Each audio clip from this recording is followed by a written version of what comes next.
Super gene 2 विकास। अध्याय 161 विशाल सुनहरा केकड़ा। मातृग्रह पर ऐसे लोग बहुत कम होंगे जिन्होंने यी जिंग्रेन का नाम नहीं सुना होगा। यी जिंग्रेन किसी सुपर बेस से संबद्ध नहीं है, नहीं वह किसी पारिवारिक कबीले से संबंधित है, फिर भी कोई भी कबीला उसे एक व्यक्ति के रूप में कम आंकने की हिम्मत नहीं करता। 40 साल पहले समुद्री जानवरों की एक लहर अनगिनत संख्या में पूर्वी समुद्र के तटों पर चढ़ी, जिसमें विदेशों और महाद्वीप के कई ठिकानों ने जानवरों की लहर को दबाने के लिए सेना में शामिल हो गए। फिर भी उन्होंने समुद्री जानवरों के हमले का सामना करने के लिए संघर्ष किया। कुछ तटीय और अपतटीय ठिकाने थोड़े समय में ही गिर गए। न केवल जानवरों की भीड़ थी, बल्कि उनमें से आरोही प्राणियों की संख्या भी चौंका देने वाली थी, बस अजेय थी। प्रमुख पारिवारिक कबीलों ने अपनी अलौकिक शक्तियों से मदद मांगना शुरू कर दिया, अन्यथा भले ही वे जानवरों की लहर को रोकने में कामयाब हो गए हों, लेकिन यह आशंका थी कि अधिकांश मनुष्य हमले में मर जाएंगे। अलौकिक आरोही के आने से पहले मातृग्रह से एक अकेला आरोही समुद्र तट पर पहुंच गया। एक आदमी एक चाबुक से लैस अनगिनत आरोही प्राणियों को ज्वार जैसी जानवर की लहर में लटका दिया, जिससे कई बेस वेरिएंट प्राणियों की आत्माएं बिखर गईं और अकेले ही पूरी स्थिति बदल गई। यह आदमी ही जिंग्रेन था, जिसने स्वर्ग झटका देने वाला चाबुक उपनाम कमाया। हालांकि यह उपनाम कुछ हद तक असभ्य था और इसलिए बाद में अक्सर इसका इस्तेमाल नहीं किया गया, अधिकांश लोगों ने उसका असली नाम पसंद किया। हालांकि यी जिंग्रेन का बहुत अधिक प्रभाव नहीं था और उसका ठिकाना अप्रत्याशित था, लेकिन उन 3 पात्रों का उल्लेख मात्र स्वर्ग के नीचे सभी से सम्मान प्राप्त करता था। यी जिंग्रेन की बेटी यशेन बेस का प्रतिनिधित्व कैसे कर सकती है? क्या यशेन बेस जू परिवार और लू परिवार के स्वामित्व में नहीं है? रुको, क्या यी जिंग्रेन का उपनाम यी है?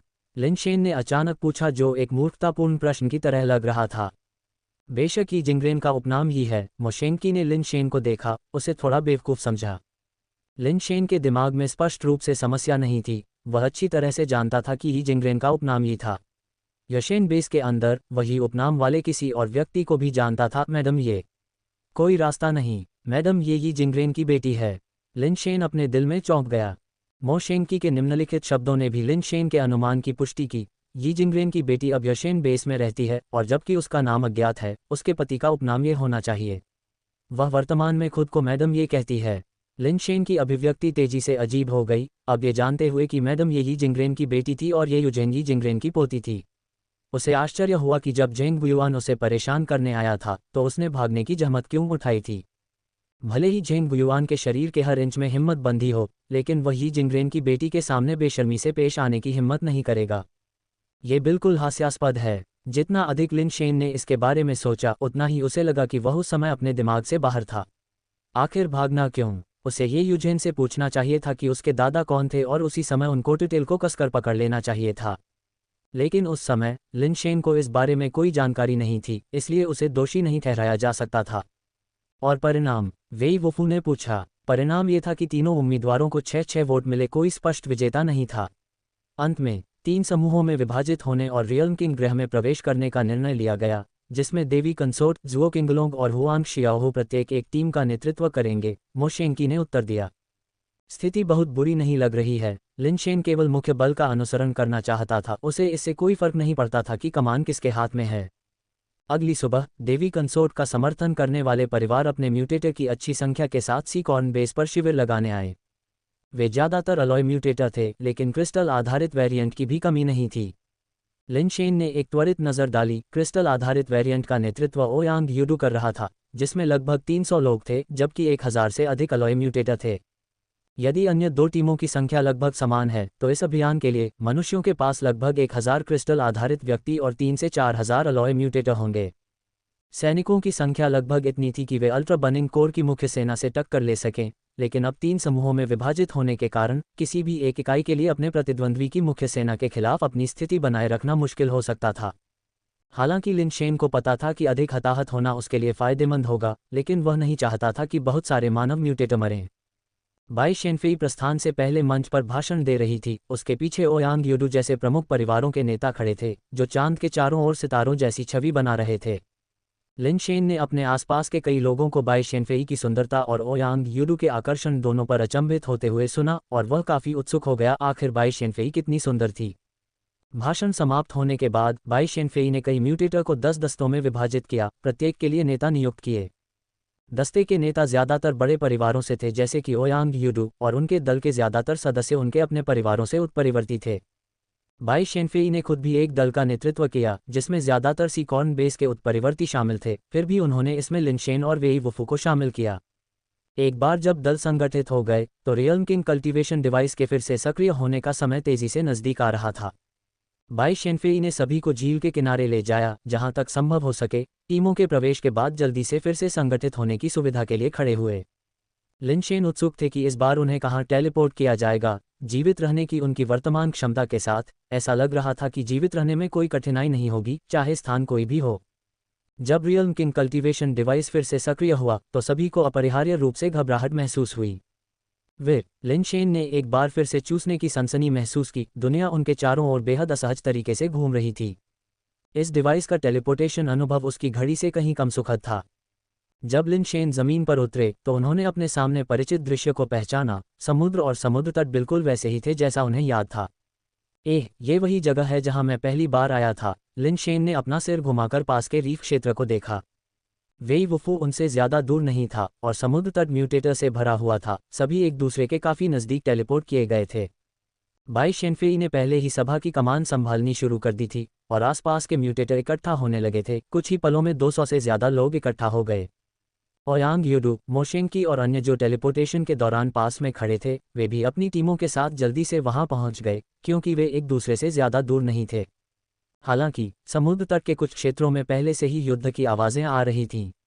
बाई शेनफेई ने जल्दी से लोगों को आगे बढ़ाया और दूर से देखा कि 7 या 8 म्यूटेटर एक विशाल सुनहरे केकड़े से लड़ रहे हैं। वह केकड़े जैसा बेस वेरिएंट प्राणी एक बस जितना बड़ा था, एक विशाल चिमटा और एक थोड़ा छोटा, जो बेहद प्रभावशाली दिखाई दे रहा था। फिर भी ये केवल एक मिश्र धातु प्राणी था और इससे लड़ने वाले म्यूटेटर भी मिश्र धातु म्यूटेटर थे। विशाल सुनहरा केकड़ा भयंकर और अडिग था, जिसने कई मिश्र धातु म्यूटेटर को भागने के लिए मजबूर कर दिया, भले ही वे एक समूह के रूप में हमला कर रहे थे। इसमें कोई संदेह नहीं है कि विशाल सुनहरा केकड़ा एक उत्परिवर्तित मिश्र धातु प्राणी होना चाहिए। तियान, ये तुम पर निर्भर है। साइट पर पहुंचने और ये देखने के बाद कि कुछ म्यूटेटर जीवन धमकाने वाले खतरे में नहीं थे, बाई शेनफेई अचानक लिनशेन की ओर मुड़ी और बोली। सभी की निगाहें लिनशेन पर टिकी थीं, क्योंकि देवी कंसोर्ट बाई ने अब उसे विशेष रूप से लड़ने के लिए बुलाया था। उन्हें ऐसा लग रहा था कि देवी कंसोर्ट बाई देखना चाहती थीं कि तियानचेन का कोई व्यक्ति वास्तव में कितना सक्षम है। किसी को भी संदेह नहीं था कि तियान और लिनशेन के बीच कोई संबंध था, क्योंकि यह सभी के लिए स्पष्ट था कि तियान विकास सिद्धांत का अभ्यास कर रहा था, जबकि उनका मानना था कि लिनशेन प्रतिभा सिद्धांत का अभ्यास कर रहा था। स्वाभाविक रूप से किसी ने भी दोनों को एक साथ जोड़ने के बारे में नहीं सोचा। जब लिनशेन ने देवी कंसोर्ट बाई को उसे युद्ध में बुलाते हुए सुना तो वह थोड़ा चौंक गया। हालांकि वह और वेई वुफू इस ऑपरेशन में शामिल हो गए थे और नामात्र रूप से वे देवी कंसोर्ट बाई की कमान में थे, लेकिन उसने उम्मीद नहीं की थी कि वह उसे लड़ने के लिए सबसे पहले चुनेगी। यहाँ बहुत सारे क्रिस्टल बेस व्यक्ति थे जिनमें से कोई भी उत्परिवर्तित मिश्र धातु के कड़े से निपट सकता था, फिर भी देवी कंसोर्ट बाई ने उस पर एक मिश्र धातु पर कार्रवाई करने के लिए जोर दिया। स्पष्ट रूप से यह एक उचित व्यवस्था नहीं थी। आमतौर पर मिश्र धातु स्तर के मनुष्य उत्परिवर्तित मिश्र धातु प्राणियों के विरुद्ध नुकसान में थे। क्या उन्होंने उन 7 या 8 मिश्र धातु स्तर के व्यक्तियों को नहीं देखा था जिनके पास इतने सारे पालतू जानवर थे, फिर भी वे मिश्र धातु के कड़े से मुकाबला करने में असमर्थ थे। सच में लिनशेन 2 कारणों से कोई कदम नहीं उठाना चाहता था। पहला, इसकी कोई जरूरत नहीं थी, और दूसरा, भले ही उसने उत्परिवर्तित मिश्र धातु के कड़े को मार दिया हो, युद्ध की लूट को टीम द्वारा वितरित किया जाना था। उत्परिवर्तित मिश्र धातु के कड़े को मारने से बड़ा हिस्सा मिल सकता था, लेकिन विशेष कब्जा असंभव था। हालांकि चूंकि देवी कंसोर्ट बाई कमांडर ने बात की थी, इसलिए उसके लिए उसकी गरिमा को नुकसान पहुंचाना सही नहीं होगा। जैसे ही लिनशेन उत्परिवर्तित मिश्र धातु के कड़े की ओर बढ़ा, उसने खुद से सोचा, अब जब मैंने तियानचेंग से किसी की पहचान ले ली है तो मैं तियानचेंग का नाम नहीं छोड़ सकता, अन्यथा मैं वेई के साथ अन्याय करूंगा। इस विचार के साथ लिनशेन ने म्यूटेड अलॉय क्रैब को जल्दी और साफ साफ खत्म करने का फैसला किया। उसके लिए एक अलॉय म्यूटेड प्राणी कुछ खास नहीं था। एकमात्र समस्या ये थी कि लिनशेन के युद्ध कौशल वास्तव में बहुत अच्छे नहीं थे। वह केवल एक छुरा घोंपने की चाल जानता था और वह भाले जैसे हथियार नहीं रखता था। डेथ पाउडर का उपयोग करना असुविधाजनक था, इसलिए वह किस कौशल से म्यूटेड अलॉय क्रैब को मार सकता था। अगर लड़ाई बहुत भयानक लगती, भले ही वह म्यूटेड अलॉय क्रैब को मार देता, लोग सोचते कि तियानचेन का कोई व्यक्ति बस इतना ही है। लिनशेन जानता था कि वेई वुफू को इन मामलों की परवाह नहीं होगी, लेकिन वह उस तरह से व्यवहार नहीं कर सकता था। भीड़ ने केवल लिनशेन को म्यूटेड अलॉय क्रैब की ओर धीरे धीरे कदम बढ़ाते हुए देखा, शांत और संयमित, एक विशेषज्ञ के व्यवहार के साथ। वे कल्पना नहीं कर सकते थे कि लिन शेन की धीमी गति केवल समय खरीदने के लिए थी, जबकि वह इस बात पर विचार कर रहा था कि म्यूटेड अलॉय क्रैब को मारने के लिए किस साधन का उपयोग किया जाए। लिन शेन अब वास्तव में समझ गया कि जब यह आवश्यक था तब पर्याप्त न सीख पाने का पछतावा क्या होता है। कौशल सीखने के लिए वेई वुफू का अनुसरण न करने के कारण अब वह ये भी नहीं जानता था कि कैसे एक दुर्जेय दिखावा करना है या दिखावा करना है। मैं फैंसी तकनीकों में कुशल नहीं हूं, इसलिए मुझे इसे सरल रखना चाहिए और परेशानी से बचना चाहिए, लिन शेन ने सोचा। विचार करने के बाद उसने अमर दरबार पर कदम रखने का फैसला किया। अपनी छुरा घोंपने की चाल के अलावा अमर दरबार पर कदम रखना ही एकमात्र अन्य उपयोगी कौशल था जो उसके पास था। उसने अमर दरबार पर कदम रखने का अभ्यास अपनी छुरा घोंपने की चाल से कहीं अधिक बार किया, क्योंकि इसे सामान्य रूप से चलते हुए भी किया जा सकता था। एक बार जब उसने अपना मन बना लिया तो लिन शेन ने अब और संकोच नहीं किया और वह लगभग उत्परिवर्तित मिश्र धातु केकड़े की युद्ध सीमा के भीतर था। लिन शेन ने अपनी चाल को बिल्कुल सही समय पर किया। उसकी गति अचानक एक कदम से ही तेज हो गई और कुछ ही कदमों के भीतर उसकी गति बहुत तेज स्तर तक बढ़ गई। फिर वह उछलकर म्यूटेड अलॉय केकड़े के झूलते हुए पंजे के पास से गुजरा और म्यूटेड अलॉय केकड़े की आंखों के बीच एक जोरदार ठोकर मारी, जहां एक प्रमुख कमजोर जगह स्थित थी।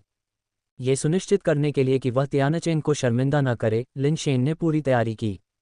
लिन शेन ने किसी भी आकस्मिकता के लिए कुछ युद्धाभ्यास बचा कर रखे थे। उन्हें उम्मीद नहीं थी कि वे आसानी से म्यूटेड अलॉय केकड़े के पंजे को पार कर जाएंगे, जिससे युद्धाभ्यास अनावश्यक हो गया। जब लिन शेन का पैर म्यूटेड अलॉय केकड़े की आंखों के बीच में पड़ा तो वह भी अपनी हरकत से चौंक गया। उसके पैर ने विशाल केकड़े के कठोर सुनहरे कवच को कुचल दिया, जिससे उसका एक पैर सीधे उसमें धंस गया। लिन शेन ने इसकी उम्मीद नहीं की थी। उसने सोचा कि उसके पैर से सुनहरा केकड़ा ज्यादा से ज्यादा चकरा जाएगा, उसमें छेद नहीं होगा। सौभाग्य से उसकी प्रतिक्रियाएं काफी तेज थीं। उसका दूसरा पैर खोल पर टिका हुआ था। उसने जोर से धक्का दिया, अपने फंसे हुए पैर को बाहर निकाला और खुद को जमीन की ओर उछाला। सब कुछ बहुत तेजी से हुआ। दूसरों को ऐसा लगा जैसे लिन शेन विशाल सुनहरे केकड़े के पास गया, उछला, उसके कवच को तोड़ दिया और फिर बिना किसी प्रयास के जमीन पर गिर गया। लिन शेन के पीछे सुनहरे केकड़े का विशाल शरीर जमीन पर गिरा, कुछ बार अटक गया और फिर स्थिर हो गया। तियानचेंग वास्तव में अपनी प्रतिष्ठा के योग्य है। तियानचेंग का एक अल्पज्ञात मिश्र धातु उत्परिवर्ती एक उत्परिवर्तित मिश्र धातु प्राणी को एक सामान्य पैर से कुचल सकता है। उनकी क्षमता वास्तव में आम लोगों से अलग है। कई लोगों के मन में ऐसे विचार थे। उन्हें बस लगा कि लिन शेन दुर्जेय है, लेकिन उन्हें कुछ भी अनुचित नहीं लगा क्योंकि वह तियानचेंग से था, जहां कुछ अनियमितताएं सामान्य थीं। लेकिन बाई शेनफेई के लिए यह बहुत असामान्य था। वह जानती थी कि लिन शेन तियानचेंग से नहीं था। वह सामान्य विकास सिद्धांत की खेती कर रहा था और हथियारों या पालतू जानवरों का उपयोग किए बिना वह एक ही झटके में सुनहरे केकड़े के कवच को कैसे कुचल सकता था। लिन शेन मिश्र धातु स्तर पर था। उसके गुण सुनहरे केकड़े से ज्यादा मजबूत नहीं हो सकते थे और शायद उससे भी कमतर हो सकते थे, क्योंकि केकड़ा एक उत्परिवर्तित प्राणी था जिसमें जन्मजात मजबूत गुण थे, विशेष रूप से उसके कवच की कठोरता, जो स्पष्ट रूप से शीर्ष पायदान पर थी। लिन शेन ने अपनी सबसे कठोर कवच को शुद्ध शक्ति से कुचल दिया। यह व्याख्या से परे था। साथियों के बीच ऐसा प्रभुत्व देखना दुर्लभ था। क्या यह उसका जन्मजात कौशल हो सकता है? बाई शेनफेई ने लिन शेन को जन्मजात कौशल का उपयोग करते नहीं देखा था, लेकिन इसके अलावा वह कल्पना नहीं कर सकती थी कि उसने इसे कैसे हासिल किया। वह ये नहीं जानती थी कि लिन शेन की ताकत का गुण उसके साथियों से कहीं ज्यादा है। उन्हें हावी होने के लिए जन्मजात कौशल का उपयोग करने की जरूरत नहीं थी।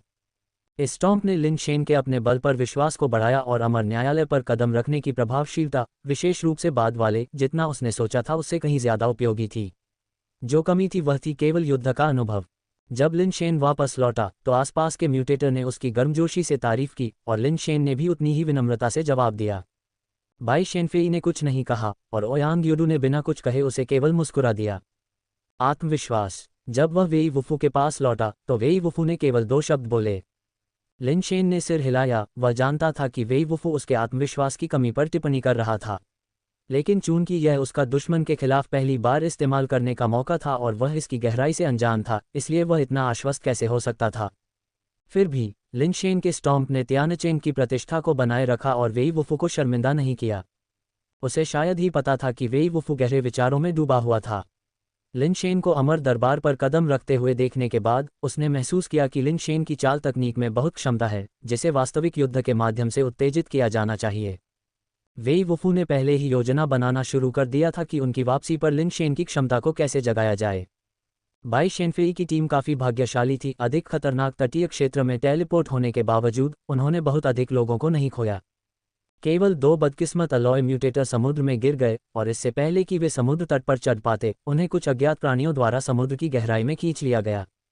अन्य म्यूटेटर जिन्होंने समुद्र तट के पास बेस वेरिएंट जीवों का सामना किया उन्होंने अपनी जान नहीं खोई क्योंकि पास के क्रिस्टल बेस पावरहाउस उन्हें सहायता देने के लिए समय पर पहुंच गए। 2 घंटे से अधिक समय बिताने के बाद सभी लोग एकत्र हुए और बाई शेनफेई के आदेश के तहत वे घाटी के पास की ओर बढ़े जो मैदानों की ओर जाता था। उनका उद्देश्य बेस वेरिएंट जीवों का शिकार करना नहीं था बल्कि अल्ट्रा बनिंग कोर को खत्म करना था। मैदानी क्षेत्र वह जगह थी जहां अल्ट्रा बनिंग कोर अक्सर घूमते थे और वहां उन्हें अल्ट्रा बनिंग कोर के निशान मिल सकते थे। बाई शेनफेई ने अल्ट्रा बनिंग कॉर्प्स के निशानों की तलाश के लिए आगे की ओर उड़ान भरने वाले पालतू जानवरों के साथ म्यूटेटर्स को भेजा। हालांकि एजियोराइट डिवाइन ईगल केवल एक अलॉय लेवल पालतू जानवर था, लेकिन हवा में 1000 मीटर से 1 दर्जन मील दूर एक चूहे को देख सकता था जिससे ये टोही के लिए विशेष रूप से उपयुक्त था। टीम में ऐसे दर्जनों एजियोराइट डिवाइन ईगल पालतू जानवर थे जो दिखाते हैं कि वे इस ऑपरेशन के लिए कितने अच्छी तरह से तैयार थे। स्काउट्स के अलावा चिकित्साकर्मी और आपूर्ति दल भी थे। ये सब वास्तव में काफ़ी पेशेवर लग रहा था। मैदानों की ओर जाते समय उन्होंने कुछ बेस वेरिएंट जीवों को मार डाला, लेकिन उन्हें अल्ट्रा बनिंग कॉर्प्स का एक भी सदस्य नहीं दिखा। पूरी यात्रा के दौरान लिन शेन को फिर से हमला करने का मौका नहीं मिला और बाई शेनफेई ने क्रिस्टल आधारित जीवों का सामना करने पर उसे कार्रवाई करने के लिए मजबूर नहीं किया। एक बार जब वे मैदानों में पहुंचे तो उन्हें स्टील के जीवों के झुंड का सामना करना पड़ा जो उनके लक्ष्य नहीं थे। उत्परिवर्तन का सामना करने के अलावा कोई भी उन्हें मारने में ऊर्जा बर्बाद करने को तैयार नहीं था जब तक कि ये स्टील के जीव उन पर हमला करके अपनी मौत की तलाश में न आ जाएं। 10 घंटे से अधिक समय बीत जाने के बाद भी उन्हें अल्ट्रा बनिंग कोर का कोई निशान नहीं मिला था, एक भी अल्ट्रा बन योद्धा नहीं। उन्हें नहीं पता था कि अन्य 2 टीमों को अल्ट्रा बनिंग कोर के निशान मिले हैं या नहीं, लेकिन बाहर बैठे दर्शक स्पष्ट रूप से देख सकते थे उन्हें भी कोई निशान नहीं मिला था। ये स्पष्ट रूप से सामान्य नहीं था। रियल्म किंग प्लैनेट बड़ा था, लेकिन जिन क्षेत्रों में 3 टीमों को टेलीपोर्ट किया गया था वे ऐसे क्षेत्र थे जहां अल्ट्रा बनिंग कोर अक्सर पहले दिखाई देते थे। अब एक भी अल्ट्रा बन योद्धा नहीं देखा जा सकता था और यह वास्तव में अजीब था। अल्ट्रा बनिंग कोर के साथ कुछ ठीक नहीं है, जुनजियान ने सी कॉर्न बेस कैंप के अंदर से कहा। रियल्म किंग प्लैनेट पर विभिन्न परिवारों के कई अन्य एस्केंडर्स के साथ स्थिति पर बारीकी से ध्यान देते हुए ओयांग जुमियाओ ने उदास होकर कहा, अब 2 संभावनाएं हैं। एक तो ये कि अल्ट्रा बनिंग कोर को कुछ परेशानी का सामना करना पड़ा है, दूसरी यह कि वे पहले ही इकट्ठे हो चुके हैं। भले ही उन्हें कुछ परेशानी का सामना करना पड़ा हो, लेकिन यह असंभव है कि इतने सारे अल्ट्रा बनिंग कोर को एक ही समय में समस्याएं हों। दूसरी संभावना ज्यादा संभावित है, जुनजियान ने कहा। हमारी गणना के आधार पर अल्ट्रा बनिंग कोर की कुल संख्या 20 से 25 हज़ार के बीच हो सकती है। अगर वे इकट्ठे हुए हैं तो हमारी कोई भी टीम अकेले उनका सामना करने की क्षमता नहीं रखती। अगर तीनों टीमें एकजुट हो सकती हैं तो हम युद्ध में एक मौका पा सकते हैं, ओयांग जुमियाओ ने भारी लहजे में कहा। हर कोई जानता था कि अब इस पर चर्चा करने के लिए बहुत देर हो चुकी है। वे बस यही उम्मीद कर सकते थे कि बाई शेनफेई और उनकी टीम जल्द ही असामान्यता का पता लगा लेगी और सही तरीके से जवाब देगी। सबसे सुरक्षित तरीका ये होगा कि तुरंत छिपने के लिए कोई जगह ढूंढी जाए ताकि अल्ट्रा बनिंग कॉर्प्स द्वारा खोजे जाने से बचा जा सके, या जल्दी से अन्य 2 टीमों से संपर्क करके बलों को मिला दिया जाए। उनके पास भगवान की नज़र थी और वे जानते थे कि तीनों टीमें कहाँ स्थित हैं। दूरी कम नहीं थी, लेकिन बहुत ज़्यादा भी नहीं थी। लगभग 10 घंटे तक पूरी गति से दौड़ने से उन्हें मिलने में सक्षम होना चाहिए।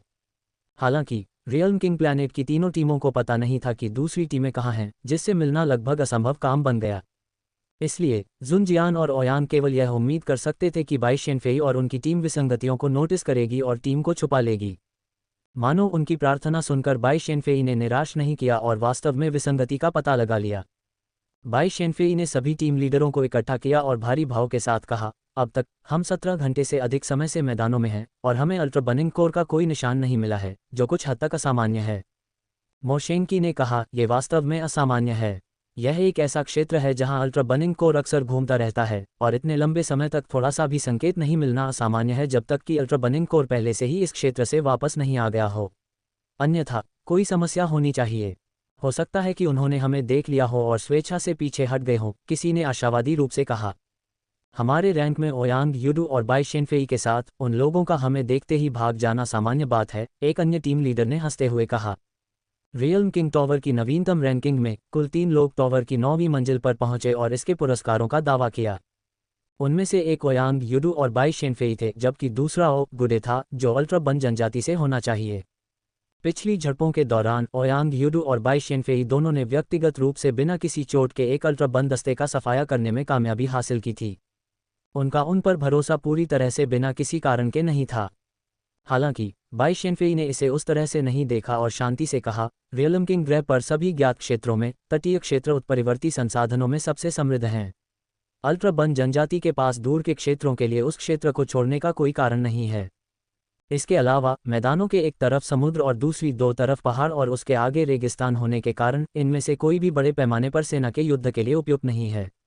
इसके अलावा घुड़सवार सेना की लड़ाई में उनकी विशेषज्ञता को देखते हुए उनके लिए इस जगह को छोड़ने की संभावना और भी कम है, जब तक कि उन्हें ऐसा लक्ष्य न मिल जाए जिसके लिए पूरी ताकत की तैनाती की आवश्यकता हो। ओयांग यूडू ने उदासीनता से हस्तक्षेप किया, लेकिन यह संभावना बेहद कम है। उन्हें अभी भी इन मैदानों पर होना चाहिए।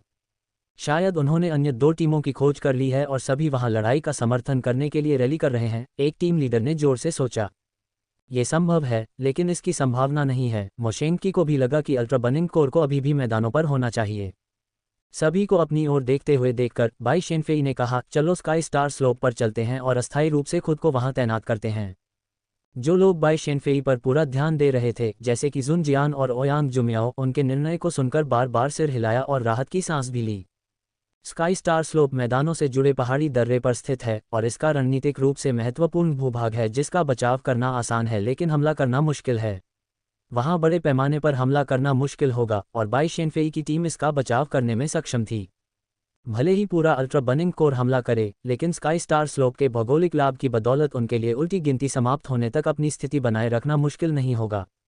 हालांकि टीम में कुछ लोगों को लगा कि बाई शेनफेई बहुत ज्यादा सतर्क थी, क्योंकि ओयांग यूडू ने भी उसकी आज्ञा स्वीकार कर ली थी, इसलिए उनके पास कहने के लिए और कुछ नहीं था। पूरी टीम ने अपनी गति तेज कर दी, स्काई स्टार स्लोप की दिशा में आगे बढ़ गई। जैसे ही वे स्काई स्टार स्लोप में दाखिल हुए, उन्होंने दूर के घास के मैदानों पर काले बादलों का एक बड़ा समूह देखा। बेशक वे असली बादल नहीं थे, बल्कि अल्ट्रा बन कैवेलरी के झुंड थे। हजारों अल्ट्रा बन योद्धा बड़े काले बैलों पर सवार अल्ट्रा बन बैटल एक्सेस को चलाते हुए और भयंकर रूप से दहाड़ते हुए एक विशाल दमनकारी लहर का निर्माण किया जिसका कोई अंत नहीं था। अल्ट्रा बनिंग कोर वास्तव में आ रहे हैं। सभी लोग सदमे से ठंडे पसीने में लथपथ थे। अगर बाई शेनफेई ने ऐसा निर्णायक कदम नहीं उठाया होता तो वे अब मैदानों पर इतने सारे अल्ट्रा बन योद्धाओं से घिरे होते और संभवतः कुछ ही समय में उनका वध कर दिया जाता। अब बचाव के लिए एक प्राकृतिक गढ़ होने के कारण जब तक कि अल्ट्रा बनिंग कोर के मिनोटॉर उड़ नहीं सकते, खड़ी और संकरी ढलान बड़ी संख्या में घुड़सवारों को एक साथ हमला करने की अनुमति नहीं देगी। इसकी चौड़ाई को देखते हुए केवल 7 या 8 सवार ही एक साथ गुजर सकते थे, जिससे उनकी रक्षा के लिए बहुत अधिक गतिशीलता मिलती थी।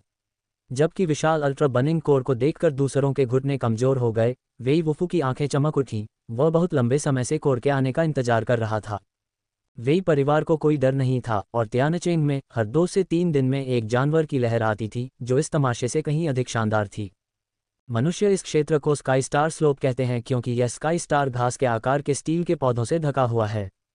हालांकि ऐसे पौधे आमतौर पर चट्टानों के किनारों पर उगते हैं। स्काई स्टार स्लोप का इलाका बहुत ही अनोखा है, जिसके दोनों तरफ अथाह कोहरे से ढकी घाटियां हैं। घाटी के दूसरी तरफ 30 या 40 डिग्री के कोण पर केवल 10 मीटर चौड़ी ढलान फैली हुई है, जो निस्संदेह ऊपर से चढ़ने की तुलना में नीचे से चढ़ाई को बहुत कठिन बनाती है। स्काई स्टार स्लोप के दूसरी तरफ एक घोड़े की नाल के आकार का पहाड़ है, जिसमें खड़ी जमीन और खड़ी चट्टानें हैं, जैसे कि चाकू से चीरी गई हों। ऐसी मृत अंत वाली जगह पर अगर युद्ध वास्तव में छिड़ गया तो बिना भोजन या पानी के ऊपर फंसे लोगों को केवल मौत का सामना करना पड़ेगा। लेकिन बाई शेनफेई और उनकी टीम को बहुत लंबे समय तक टिके रहने की जरूरत नहीं थी। उन्हें बस बचे हुए 2 दिनों तक टिके रहना था, जिसके बाद वे सुरक्षित रूप से वापस टेलीपोर्ट कर सकते थे। इसलिए उनके लिए ये जगह एक बेहतरीन प्राकृतिक बचाव थी। जब सभी स्काई स्टार स्लोप की ओर दौड़े तो बाई शेनफेई ने तुरंत प्रत्येक दस्ते को युद्ध में रोटेशन के लिए तैयार होने का निर्देश दिया। जब तक वे इस ढलान पर कब्जा करते, वे आराम से रह सकते थे। हमले की पहली लहर सबसे भयंकर होने वाली थी। बाई शेनफेई ने मूल रूप से अपने दस्ते को पहले दौर की रक्षा करने के लिए कहा था, लेकिन ओयांग यूडू ने स्काई स्टार स्लोप को पकड़ने में अपने दस्ते का नेतृत्व करने के लिए स्वेच्छा से काम किया। बाई शेनफेई ने ओयांग यूडू के अनुरोध को स्वीकार कर लिया। वह अपनी टीम को सबसे अच्छी लड़ाकू स्थिति में ले गया और उसके आदेश के तहत प्रत्येक म्यूटेटर ने विभिन्न प्रकार के पालतू जानवरों को बुलाया, स्काई स्टार स्लोप के दृष्टिकोण को बंद कर दिया। लिन शेन और वेई वुफू पीछे हॉर्सशू माउंटेन पर टैंक लगाने के लिए जिम्मेदार थे। जब वे पीछे हटते तो लड़ाकों और पालतू जानवरों के लिए आराम और उपचार के लिए जगह तैयार करते थे। बाई शेनफेई ने उन्हें एक लड़ाकू समूह में नहीं सौंपा था, और हालांकि लिन शेन ने सोचा कि वेई वुफू काफी नाराज होंगे, उनके आश्चर्य के लिए वेई वू ने बिना किसी असंतोष के चुपचाप टैंक लगा दिया। वेई, उसने तुम्हें लड़ाई में शामिल नहीं होने दिया। क्या तुम सच में नाराज नहीं हो? लिन शेन ने अपनी कोहनी से वेई वुफू को धक्का दिया और धीरे से कहा। युद्ध एक व्यक्ति का काम नहीं है, वेई वुफू ने शांति से कहा, बिना रुके अपना काम जारी रखा। लिन शेन ने वेई वुफू की तरह उसी फोकस के साथ काम नहीं किया, उसकी आंखें बार बार स्काई स्टार स्लोप की दिशा में घूम रही थीं। उसने केवल ये देखा कि ओयांग यूडू के दस्ते के पालतू जानवर समूहों में विभाजित थे, जो बारी बारी से बचाव करने के लिए तैयार थे। स्काई स्टार स्लोप पर ढलान केवल इतनी ही चौड़ी थी, चाहे जितने भी पालतू जानवर हों, उन्हें और अधिक फैलाया नहीं जा सकता था। लिन शेन को आश्चर्य हुआ कि ओयांग यूडू अभी भी पालतू जानवरों के सामने खड़ा था, अकेले अल्ट्रा वन योद्धाओं का सामना कर रहा था जो नीचे बड़े काले बैलों पर हमला कर रहे थे। यह ओयांग यूडू वास्तव में दिखावा करना पसंद करता है, लिन शेन ने मुस्कुराते हुए कहा। युद्ध में आगे बढ़ना, गति, दमन, वेई वुफू ने कहा। लिन शेन निश्चित रूप से जानते थे कि ओयांग यूडू अल्ट्रा बनिंग कोर को एक गंभीर झटका देने का लक्ष्य बना रहा था, सीधे उनकी गति को दबा रहा था ताकि बाद में बचाव करना ज्यादा आसान हो जाए। लेकिन अल्ट्रा बनिंग कोर का पहला हमला निश्चित रूप से साधारण अल्ट्रा बन योद्धाओं से नहीं होगा। ऐसी कार्रवाई गंभीर खतरे से भरी थी, लिन शेन ने खुद ऐसा जोखिम नहीं उठाया होगा। दरअसल लिन शेन ने देखा कि नीचे हमला कर रहे अल्ट्रा बन योद्धाओं में से दो ने लाल युद्ध के कपड़े पहने हुए थे और बड़ी रेड बुल पर सवार थे। ये स्पष्ट नहीं था कि वे डिप्टी कोर लीडर थे या किसी कोर लीडर ने खुद हमला किया था, हालांकि पहले वाले की संभावना ज्यादा थी। स्काई स्टार स्लोप पर हमला करते हुए उनकी गति समतल इलाके की तुलना में स्पष्ट रूप से धीमी थी। हालांकि ओयांग यूडू के पास लंबी दूरी तक हमला करने में सक्षम तीरंदाज थे, लेकिन उसने तीर चलाने का आदेश नहीं दिया। इसके बजाय उसने बस अल्ट्रा बन योद्धाओं को अपनी ओर भागते देखा। हमला करने वाले दो लाल कपड़े पहने अल्ट्रा बन योद्धाओं ने एक दूसरे को देखा और लगभग एक साथ अपने पेट लॉन्चर निकाले। उन्होंने ओयांग यूडू पर उग्रता से गोलियां चलाईं, उनके पालतू जानवर उनकी अपेक्षा कहीं अधिक गति से आगे की ओर छलांग लगा रहे थे। एक पल में 1 दर्जन से अधिक क्रिस्टल बेस पालतू जानवर ओयांग यूडू और उसके समूह पर टूट पड़े। ओयांग यूडू के मुंह के कोने पर एक हल्की मुस्कान दिखाई दी। अगले ही पल सभी ने देखा कि ओयांग यूडू हरकत में आ गया, एकदम शांत से चरम गति में बदल गया और एक निशानी के रूप में पीछे की ओर निकल गया। एक पल के लिए ओयांग यूडू कई लोगों में बदल गया और क्रिस्टल बेस पालतू जानवरों के हमले का सामना किया। लिन शेन को यह स्वीकार करना पड़ा कि ओयांग यूडू वाकई बहुत शक्तिशाली था। 1 दर्जन से ज्यादा क्रिस्टल बेस पालतू जानवरों के उस पर झपटने के बाद उसने अपने बेस म्यूटेशन कार्पेस का इस्तेमाल किए बिना ही उनका सामना किया। ओयांग यूडू को अपनी चाल चलते देखने से पहले लिन शेन ने हमेशा सोचा था कि किसी प्रतिद्वंद्वी की ताकत का इस्तेमाल उनके खिलाफ करने की तकनीक सिर्फ एक प्रतिभा का प्रदर्शन है, न कि कोई मुख्य कौशल। क्योंकि किसी प्रतिद्वंद्वी की ताकत का इस्तेमाल उनके खिलाफ करने की प्रक्रिया बहुत जटिल थी, इसलिए तेज गति के हमलों का लगातार और कुशलता से जवाब देना संभव नहीं था, जिससे यह व्यावहारिक रूप से बेकार हो गया। लेकिन ओयांग यूडू ने लिन शेन के लिए उस धारणा को तोड़ दिया। ओयांग हवा में विलो की तरह आगे बढ़ रहा था, उसके हाथ कुंडलित और खींच रहे थे। पलक झपकते ही उसने क्रिस्टल बेस के प्रत्येक पालतू जानवर को विक्षेपित कर दिया, जिससे वे दोनों तरफ गहरे रसातल में गिर गए। वाह, इस आदमी में वाकई कुछ है, लिन शेन ने कहा। उसने स्पष्ट रूप से देखा था कि ओयांग यूडू का कौशल वास्तव में सरल था, उसकी गति आश्चर्यजनक रूप से तेज थी और उसका दिमाग भी उतना ही तेज था। उसने उस क्षण को जब्त कर लिया था जब दर्जन भर या उससे अधिक क्रिस्टल बेस पालतू जानवरों को पालतू लॉन्चर द्वारा लॉन्च किया गया था, जबकि उन्हें आगे बढ़ाने वाला बल अभी भी प्रभावी था और वे असहाय रूप से आगे बढ़ रहे थे। ओयांग ने उन्हें बस नीचे गिरा दिया, जिससे उन्हें प्रतिक्रिया करने का कोई मौका नहीं मिला। यह एक ऐसा कारनामा था जो केवल एक पहलू में मजबूत होने से नहीं, बल्कि असाधारण रूप से मजबूत व्यापक क्षमताओं के साथ ही हासिल किया जा सकता था। ओयांग यूडू को बिना किसी प्रयास के 1 दर्जन से ज्यादा क्रिस्टल बेस पालतू जानवरों को गहरे रसातल में फेंकते देख म्यूटेटर्स का उत्साह बढ़ गया। नीचे 2 लाल कपड़े पहने अल्ट्रा बन योद्धा ये देखकर बिग रेड बुल की पीठ से कूद पड़े।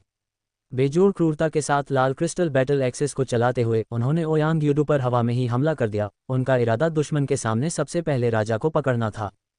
लिन शेन ने ओयांग यूडू को बड़ी दिलचस्पी से देखा, अपनी हरकतें रोक दीं। वह देखना चाहता था कि ओयांग ऐसी स्थिति को कैसे संभालेगा। एक सुविधाजनक स्थान पर खड़े होकर और स्थिति को व्यवस्थित करते हुए बाई शेनफेई ने खुद से सोचा। जब उसने लिन शेन का ध्यान ओयांग यूडू पर देखा, जरा ध्यान से देखो और देखो कि प्रतिभा सिद्धांत और विकास सिद्धांत के बीच क्या अंतर है। क्या तुम्हें अपनी मूल पसंद पर पछतावा होगा? क्या तुम्हें इस बात का पछतावा होगा कि तुमने थोड़ी देर और प्रयास नहीं किया?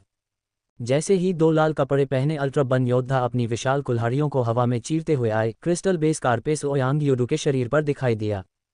सफ़ेद जेड जैसा दिखने वाला क्रिस्टल क्लियर कवच उसके पूरे शरीर को ढंक रहा था। कवच पर बादलों और कोहरे जैसे रहस्यमय पैटर्न उसे जेड कवच और हेलमेट पहने एक दिव्य सेनापति की तरह दिखा रहे थे। ओयांग यूडू अपने गठन के सामने गतिहीन खड़ा था, जबकि दो लाल क्रिस्टल बैटल एक्सेस हवा में चीरते हुए, एक उसके बाएं और एक उसके दाएं, मानो वे उसके शरीर को क्रॉस पैटर्न में चीरना चाहते थे। जैसे ही कुल्हाड़ी ओयांग यूडू पर वार करने वाली थी, उग्र युद्ध कुल्हाड़ियां अचानक रुक गईं। ओयांग यूडू ने प्रत्येक कुल्हाड़ी को ब्लेड से पकड़ लिया था, जिससे उनकी काटने की गति रुक गई। क्रैक! क्रिस्टल बेस मटीरियल से बनी युद्ध कुल्हाड़ियां ओयांग यूडू की उंगलियों की पकड़ से टुकड़े टुकड़े हो गईं। अलविदा, ओयांग यूडू ने एक सौम्य विदाई के साथ कहा, क्योंकि वह तेजी से दो लाल वस्त्रधारी अल्ट्रा बन योद्धाओं के बीच से गुजरा। खून की धार फूट पड़ी, क्योंकि दोनों लाल वस्त्रधारी अल्ट्रा बन योद्धाओं के कवच और दिल एक साथ छिद गए थे, लेकिन एक साधारण व्यक्ति यह भी नहीं देख सकता था कि ओयांग यूडू ने कैसे अपनी चाल चली थी। लिन शेन, क्या तुमने इसे स्पष्ट रूप से देखा है? उपहार सिद्धांत विकास सिद्धांत से मौलिक रूप से भिन्न है। उपहार सिद्धांत स्तर प्रतिबंधों को पार कर सकता है, समान स्तर के लोगों को आसानी से नष्ट कर सकता है, और यहाँ तक कि अपने स्तर से परे लोगों को चुनौती भी दे सकता है। ये ऐसी चीजें हैं जो विकास सिद्धांत आसानी से हासिल नहीं कर सकता। एक औसत दर्जे का विकास कौशल आखिरकार केवल औसत दर्जे के काम करने में सक्षम है। किसी कारण से बाई शेनफेई वास्तव में लिन शेन के चेहरे पर पछतावे की झलक देखना चाहती थी।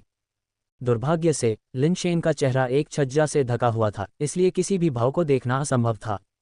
बूढ़े वेई, मैं सोचता था कि मेरे जैसा युवा, धनी, सुंदर और सफल आदमी मनुष्यों के बीच एक दुर्लभ खजाना था, एक अद्वितीय अस्तित्व। लेकिन कौन सोच सकता था कि दुनिया में ओयांग यूडू जैसे लोग भी हैं, जिनका आकर्षण मेरे 90% से मेल खा सकता है। लिन शेन और वेई वुफू ने टेंट लगाते समय मजाक किया और शेखी बघारी, एक ऐसी गतिविधि जिसे लिन शेन ने पूरी तरह से उबाऊ पाया। नहीं, ओयांग, कमजोर, तुम मजबूत, वेई वुफू ने गंभीरता से कहा। बूढ़े वेई, तुम में वाकई प्रतिभा की पहचान करने की क्षमता है। लिन शेन का दिल कुछ हद तक द्रवित हो गया। वेई वुफू का ये दावा कि वह ओयांग से ज्यादा मजबूत है, सुनने में सुकून देने वाला था, भले ही यह सिर्फ चापलूसी ही क्यों न हो। मोटी चमड़ी वाला, वेई वुफू ने सांस लेने के लिए हौंफते हुए दो शब्द जोड़े, जिसने तुरंत लिन शेन की भावनाओं के छोटे से उभार को चकनाचूर कर दिया। किसी को कभी भी अपने पक्ष को नहीं तोड़ना चाहिए, क्या यह एक नियम है जिसे तुम नहीं समझते? लिन शेन ने बड़बड़ाया। ओयांग यूडू द्वारा सिर पर प्रहार किए जाने पर टीम का मनोबल टूट गया। अल्ट्रा बनिंग कोर वास्तव में चरम पर पहुंच गया। लेकिन अगले ही सेकंड, जैसे ही चार्ज हॉर्न बजा, अल्ट्रा बन वॉरियर्स ने फिर भी अपने पालतू जानवरों के साथ म्यूटेटर के पालतू जानवरों के खिलाफ जमकर लड़ाई करते हुए बेक ऑफ होकर आगे बढ़ना शुरू कर दिया। एक पल में स्काई स्टार स्लोप एक मांस की चक्की के लिए एक कन्वेयर बेल्ट बन गया। अल्ट्रा बन वॉरियर्स और उनके पालतू जानवरों की लहर के बाद लहर आगे बढ़ी, उनकी दहाड़ और चीखें आपस में मिलकर एक ऐसी चीज बन गई जिसे केवल बूचड़खाने के अनन्य पृष्ठभूमि संगीत के रूप में वर्णित किया जा सकता है, एक ऐसा संगीत कार्यक्रम जिसकी अध्यक्षता ग्रिम रीपर स्वयं कर रहे थे। हड्डियां टूट गईं, ब्लेड ने एक लंबा शोक गीत गाया और खून एक ऐसी धुन में बह निकला जो शैतान के धीमे स्वर में मंत्र की तरह लग रहा था। ये लिन शेन के लिए पहली बार था जब उसने इतनी क्रूर लड़ाई देखी। ये केवल लिन शेन ही नहीं था, विदेशी दुनिया में युद्ध का अनुभव रखने वाले म्यूटेटर भी इस दृश्य को देखकर अपने सिर में झुनझुनी महसूस कर रहे थे। पालतू जानवरों को लहर दर लहर आगे भेजा गया, झुंड में मरते हुए, और जल्द ही स्काई स्टार ढलान पर स्काई स्टार घास नहीं बची। इसके बजाय हर जगह खून और बेस म्यूटेशन द्रव बह रहा था, जिससे पूरा ढलान रंगों के दंगे से रंग गया। ओयांग यूडू पहले ही पीछे हट चुका था, बेस म्यूटेशन कारपेस उसके शरीर से दूर जा रहा था। वह पीछे खड़ा था, अपनी टीम में म्यूटेटर को अपने पालतू जानवरों को लड़ने के लिए बुलाने का आदेश दे रहा था। बाकी सब कुछ एक तरफ रख दें तो उसकी सहनशक्ति निश्चित रूप से मेरे लिए एक मैच नहीं है, लिन शेन ने मुस्कुराते हुए टिप्पणी की। वह पहले से ही बहुत मजबूत है, वेई वुफू ने टिप्पणी की। हमले की पहली लहर की भयावहता ओयांग यूडू की टीम पहले घंटे तक टिकी रही, जिसमें कई पालतू जानवरों की बलि दी गई, लेकिन कर्मियों में लगभग कोई हताहत नहीं हुआ।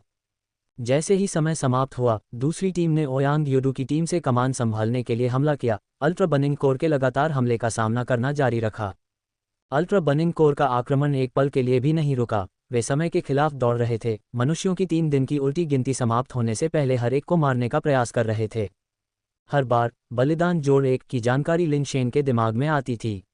मरने वाले प्रत्येक अल्ट्रा बन योद्धा के लिए उसका बलिदान प्रभामंडल जोड़ 1 से बढ़ता था और अधिक शक्ति जमा करता था।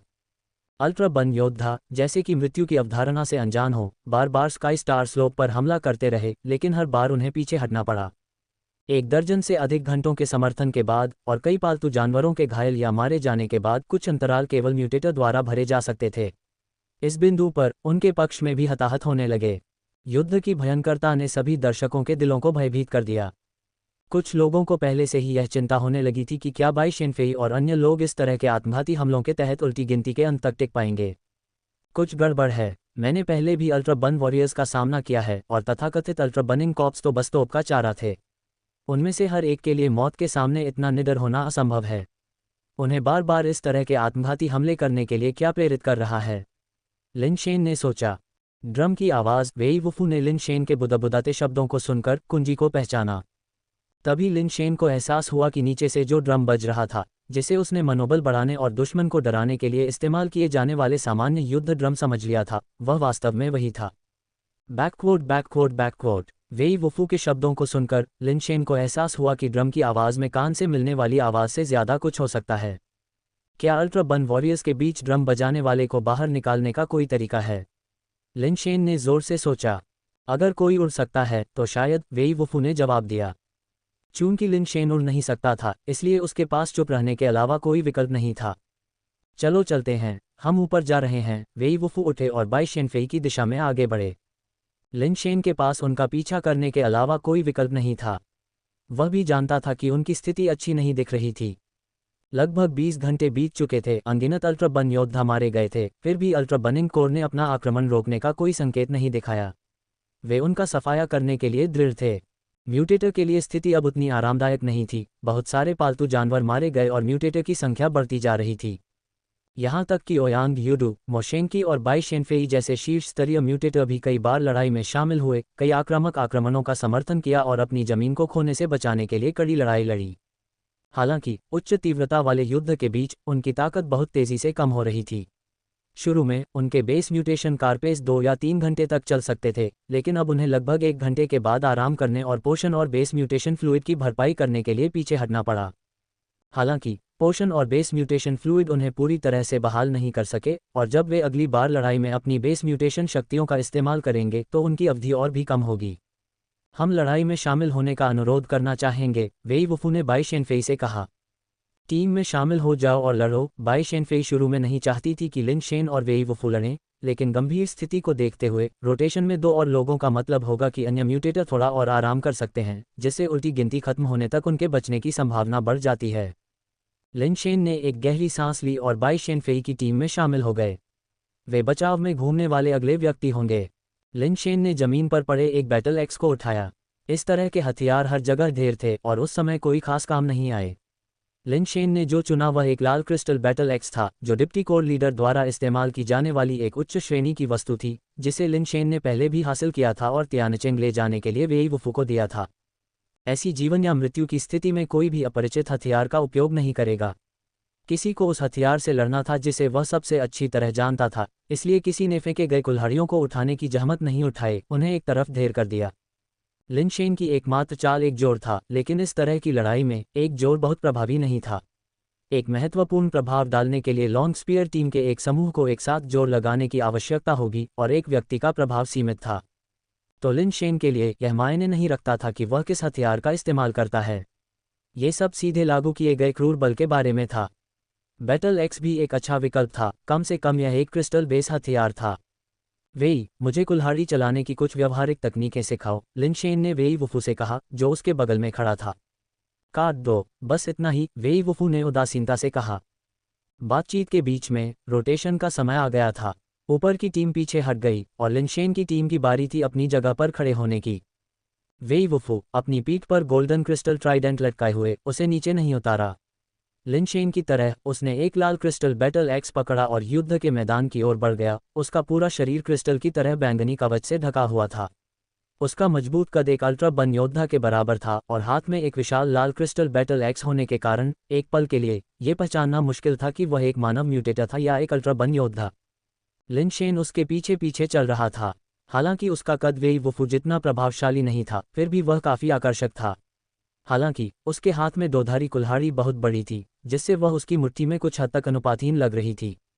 जैसे ही वेई वुफू युद्ध के मैदान में दाखिल हुआ, उसने अपनी कुल्हाड़ी नीचे लाकर एक विशालकाय काले बैल पर सवार अल्ट्रा बन योद्धा को 2 टुकड़ों में काट दिया, साथ ही बैल को भी। भयानक बल ने कुछ समय के लिए अल्ट्रा बनिंग कोर के आक्रमण को रोक दिया। अध्याय 166 युद्ध देवता वेई को क्रिस्टल बेस लेवल पर पदोन्नत किया गया है। युद्ध देवता वेई हमेशा अजेय रहते हैं, चाहे समय कोई भी हो। हालांकि ओयांग युडू मजबूत है, फिर भी मेरा आदर्श युद्ध देवता वेई ही है। उसकी आभा ऐसी नहीं है जिसकी तुलना कोई सुंदर लड़का कर सके, उसे देखना बहुत संतोषजनक है। वेई वुफू के साथ दुनिया मेरी है। वेई वुफू को अपनी विशाल कुल्हाड़ी घुमाते हुए निकट आ रहे अल्ट्रा बनिंग कोर को अस्त व्यस्त करते हुए देखकर विभिन्न स्थानों पर कई दर्शकों ने एक ही प्रशंसा व्यक्त की। बेशक कुछ असंगत आवाजें भी थीं। यह अफसोस की बात है कि प्लेबॉय नहीं आया, अन्यथा ये दृश्य उसे बहुत डरा सकता था। मेरा प्लेबॉय कभी भी ऐसी लड़ाई नहीं लड़ता जिसके बारे में उसे यकीन न हो। वह खुद को ऐसे खतरे में कैसे डाल सकता है? प्लेबॉय वास्तव में मजबूत है। आखिरकार उसने एक ही भाले के वार से विशाल फल को छेद दिया, जो कोई साधारण व्यक्ति नहीं कर सकता। ये सिर्फ एक भाले के वार की शक्ति है। युद्ध धीरज पर निर्भर करता है। एक बार वार कमजोर हो जाए तो इसका क्या फायदा? प्लेबॉय जानता था कि ऐसी परिस्थितियां होंगी, इसलिए वह बिल्कुल नहीं आया। जब तक वह नहीं आता, कोई भी उसे हरा नहीं सकता। सौभाग्य से लिन शेन बाहर उनकी चर्चाओं को नहीं सुन सका, अन्यथा भले ही यह उसे इतना क्रोधित न करे कि खून की उल्टी हो जाए, फिर भी यह उसे काफी समय तक उदास कर देगा, ये देखते हुए कि वह कितनी मेहनत कर रहा था। लिन शेन भी निष्क्रिय नहीं था। उसने दोनों हाथों में रेड क्रिस्टल बैटल एक्स पकड़ रखा था और वेई वुफू से दूर नहीं, अपने पालतू जानवरों और अल्ट्रा बन योद्धाओं को काट रहा था। हालांकि इसमें बहुत अधिक तकनीक शामिल नहीं थी, लेकिन उसकी ताकत पर्याप्त रूप से शक्तिशाली थी। औसत मिश्र धातु स्तर एक भी काट का सामना नहीं कर सकता था, जिससे युद्ध के मैदान पर कोई भी चाल बेकार और बिना किसी अच्छे कारण के दिखावटी हो जाती थी। जैसा कि वेई वुफू ने कहा, काट दो, ताकत ही पूर्ण नियम है। लिन शेन ने मुख्य रूप से मिश्र धातु स्तर के दुश्मनों से निपटा। क्रिस्टल बेस स्तर के दुश्मनों का सामना वेई वुफू ने अपने साथ किया। इन दोनों के जुड़ने से टीम को बहुत कम दबाव महसूस हुआ, जबकि बचाव करते हुए देवी कंसोर्ट बाय और ओयांग युडू और अन्य के समर्थन की आवश्यकता नहीं थी। तियानचेन के वेई परिवार के लोग वाकई काफी दिलचस्प हैं, ओयांग युडू ने देवी कंसोर्ट बाई के बगल में युद्ध के मैदान को देखते हुए कहा। वेई वुफू वाकई मजबूत है और फीनिक्स पर्पल क्यूई जुए काफी दबंग है, एक अन्य टीम के कप्तान ली तियांगांग ने कहा। वेई वुफू वाकई मजबूत है, लेकिन मुझे एक और में दिलचस्पी है, उसका नाम तियान है न? ओयांग युडू ने कहा, जिससे अन्य कप्तान रुक गए। वे सभी शीर्ष स्तरीय क्रिस्टल बेस थे, वेई वुफू पर बहुत ध्यान दे रहे थे और मिश्र धातु स्तर पर ज्यादा ध्यान नहीं दे रहे थे। ओयांग युडू के इस बात का जिक्र करने पर वे लिन शेन की ओर देखने लगे। कुछ देर तक उसे देखने के बाद उनके हाव भाव हैरान हो गए। उनके दृष्टिकोण से लिन शेन के प्रदर्शन में ऐसा कुछ भी नहीं था जो ओयांग युडू की दिलचस्पी को दर्शाता हो। उसकी कुल्हाड़ी मारने की विधि बहुत भद्दी थी। अगर वेई वुफू उसकी रक्षा नहीं करता तो वह पहले ही एक बना चुका होता गलती की और अल्ट्रा बन योद्धाओं द्वारा पराजित किया गया। देवी कंसोर्ट बाई ने भी ओयांग युडू की ओर देखा, जो उसके स्पष्टीकरण की प्रतीक्षा कर रहा था, जानना चाहता था कि वह लिन शेन में क्यों रुचि रखता था। देवी कंसोर्ट बाई बता सकती थी कि लिन शेन शायद कुल्हाड़ी का इस्तेमाल ठीक से नहीं कर सकता था। औसत मिश्र धातु प्राणियों की तुलना में उसकी ताकत अधिक होने के अलावा वह ये नहीं समझ पाई कि लिन शेन के बारे में और क्या है जो ओयांग युडू का ध्यान आकर्षित कर सकता है। ओयांग युडू ने मुस्कुराते हुए कहा, क्या आपने ध्यान नहीं दिया? वह औसत मिश्र धातु स्तर से बहुत अलग है। किस तरह से अलग? वास्तव में मैंने ध्यान नहीं दिया, ली तियांगंग ने थोड़ी देर और देखने के बाद कहा, फिर भी कोई अंतर नहीं समझ पाया। क्या आप जानते हैं कि लाल क्रिस्टल बैटल एक्स का वजन कितना है? ओयांग युडू ने जवाब में पूछा। किसी को भी इसका उत्तर नहीं पता था और ओयांग युडू ने आगे कहा, रेड क्रिस्टल बैटल एक्स कितना भारी है मुझे नहीं पता, लेकिन इसका वजन निश्चित रूप से हल्का नहीं है।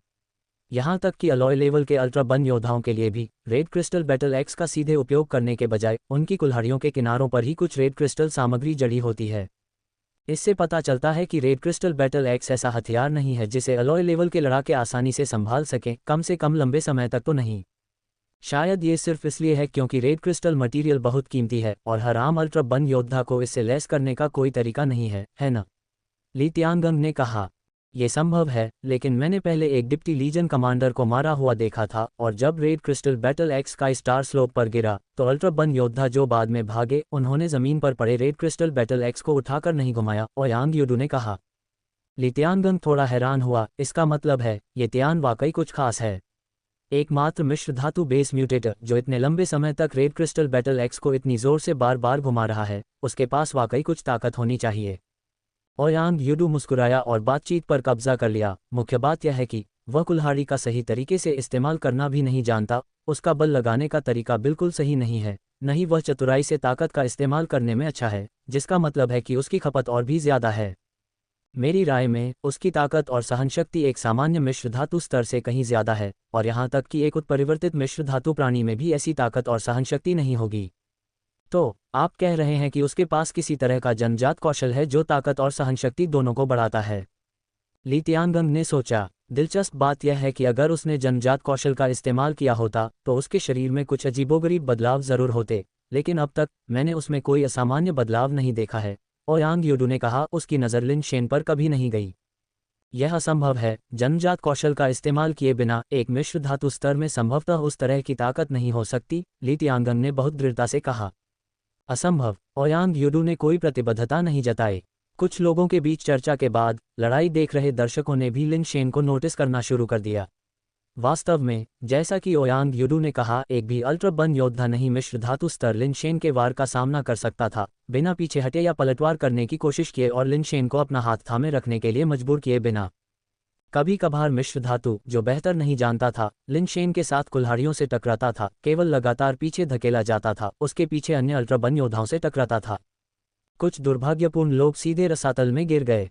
लिन शेन शायद वेई वुफू जितना विशिष्ट नहीं था, लेकिन उसकी ताकत वास्तव में दबंग थी।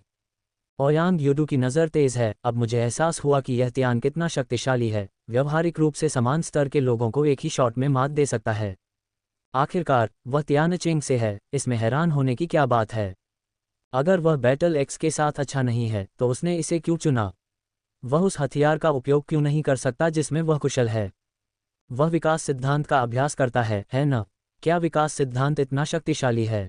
ये भाई तियान, जो विकास सिद्धांत का अभ्यास करता है, बहुत शक्तिशाली है।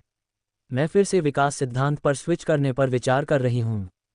मैं निश्चित रूप से कह सकती हूँ कि विकास सिद्धांत निश्चित रूप से उतना भयंकर नहीं है, क्योंकि मेरा पूरा परिवार इसका अभ्यास करता है। विकास सिद्धांत के माध्यम से मिश्र धातु स्तर तक पहुँचने पर किसी की ताकत संभवतः इतनी विशाल नहीं हो सकती।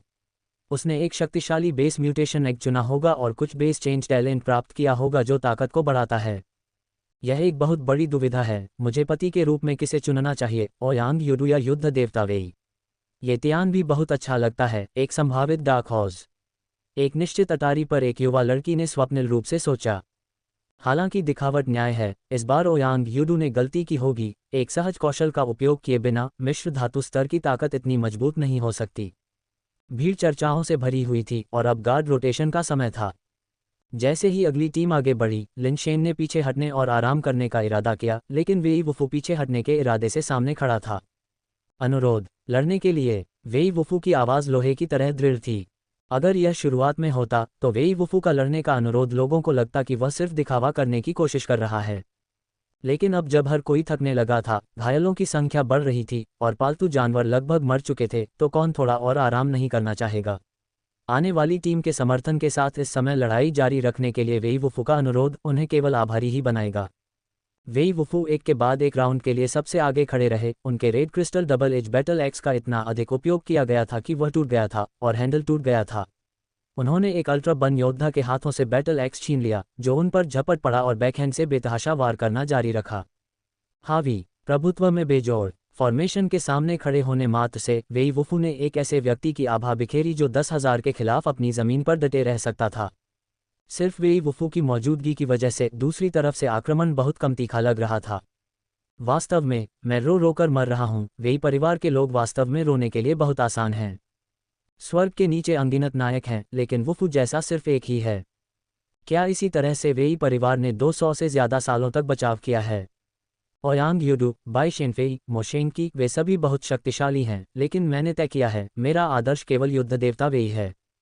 वेई परिवार के लिए कितनी अफसोस की बात है, ऐसा आदमी, अगर वह सितारों और समुद्रों को पार कर सकता है, तो अन्य जातियां हमारे मानव पुरुषों की ताकत को कैसे नहीं जान सकती? जुन जियान ने आह भरी। ओयांग जुएमियाओ ने भी सहमति में सिर हिलाया। यूडू और देवी पत्नी निश्चित रूप से शक्तिशाली हैं, लेकिन उनकी ताकत 100 शोधन से नहीं गुजरी है, न ही खून और आग में नहाई है। अगर यह अखाड़े में एक मैच होता तो वेई वुफू शायद उनका मुकाबला नहीं कर सकता, लेकिन अगर यह मौत की लड़ाई होती तो मरने वालों में संभवतः युडू और देवी पत्नी ही होती। इस आदमी ने खुद को बस एक मशीन में बदल लिया है, उसके पूरे शरीर में एक भी अनावश्यक हरकत नहीं है। उसने अपनी क्षमता के हर हिस्से को सीमा तक निचोड़ लिया है, अपनी हर शक्ति का इस्तेमाल वहां किया है जहां इसकी सबसे ज्यादा जरूरत है। वह लगभग 5 घंटे से जोरदार लड़ाई कर रहा है, फिर भी वह इतनी भयंकर लड़ाई लड़ सकता है।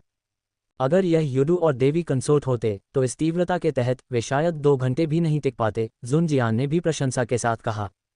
युद्ध के मैदान में मोशेंकी और अन्य लोगों ने वेई वुफू को देखा, जो एक युद्ध देवता की तरह उतरा था, जटिल भावों के साथ। यह विश्वास करना कठिन था कि दुनिया में इतना भयंकर व्यक्ति हो सकता है। 5 घंटे तक लगातार शक्तिशाली चौक। भले ही वह एक मशीन हो, लेकिन उसकी मोटर अब तक गर्म हो जानी चाहिए थी। उसे आराम करने और ठंडा होने की जरूरत होनी चाहिए, है ना? ओयांग युडू की नज़र भी कभी कभी युद्ध देवता वेई पर चली जाती थी। आमतौर पर कोमल आंखें जो हर चीज़ के प्रति उदासीन लगती थीं, अब कुछ और सम्मान दिखाती थीं। वेई वुफू की लड़ाई देखने के बाद ही मुझे पता चला कि असली लड़ाई क्या होती है। उसका कौशल देखने के बाद ही मुझे पता चला कि असली कौशल क्या होता है। मैंने पहले जो आकर्षक चालें चली थीं, वे वास्तव में काफ़ी हास्यास्पद हैं, ओयांग युडू ने प्रशंसा की। ओयांग युडू भी वेई वुफू के लिए इतना सम्मान रखता है, दूसरों के बारे में तो कहने की ज़रूरत ही नहीं है। लेकिन ओयांग युडू का ध्यान सिर्फ वेई वुफू पर ही केंद्रित नहीं था, वह अक्सर लिनशेन की ओर देखता था। हालांकि लिनशेन वेई वुफू जितना चमकदार नहीं था, लेकिन कई लोगों ने एक तथ्य को नज़रअंदाज कर दिया। लिनशेन भी वेई वुफू के साथ लगभग 5 घंटे तक लड़ रहा था।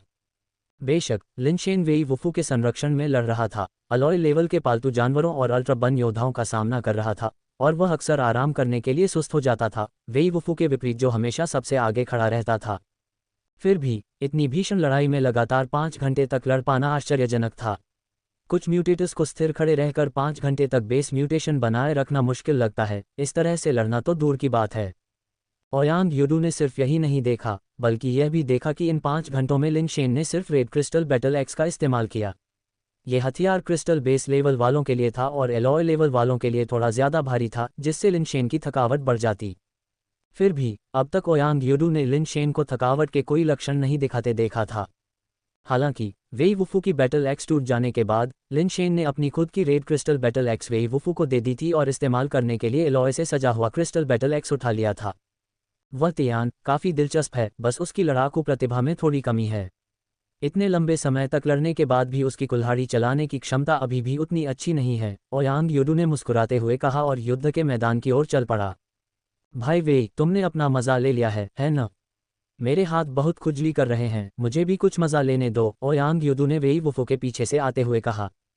वेई वुफू बिना कुछ कहे पीछे हट गया, हालांकि उसके पास अभी भी लड़ाई जारी रखने की ताकत थी। उसकी ऊर्जा वास्तव में लगभग समाप्त हो चुकी थी और ओयांग युडू ठीक समय पर आ गया। भाई वेई, क्या मैं आपकी युद्ध कुल्हाड़ी उधार ले सकता हूँ? ओयांग युडू के आगे बढ़ने के बाद उसने एक क्रिस्टल बेस लेवल अल्ट्रा बन योद्धा को पीछे से मुक्का मारा और वेई वुफू को पुकारा। इसे ले लो। वेई वुफू ने बिना किसी हिचकिचाहट के लाल क्रिस्टल युद्ध कुल्हाड़ी ओयांग युडू को फेंक दी। धन्यवाद। ओयांग युडू ने लाल क्रिस्टल युद्ध कुल्हाड़ी पकड़ ली और वह स्थान भी ले लिया जहां वेई वुफू अभी खड़ा था। लोग ये देखकर आश्चर्यचकित थे कि ओयांग युडू की लड़ाई शैली बदल गई थी, जो उसके पिछले तरीकों से बिल्कुल अलग थी। ऐसा लगता है युद्ध देवता वेई की कुल्हाड़ी तकनीक। सभी को यह समझने में देर नहीं लगी कि ओयांग युडू जिस कुल्हाड़ी तकनीक का इस्तेमाल कर रहा था, वह बिल्कुल वेई वुफू की तकनीक जैसी ही थी।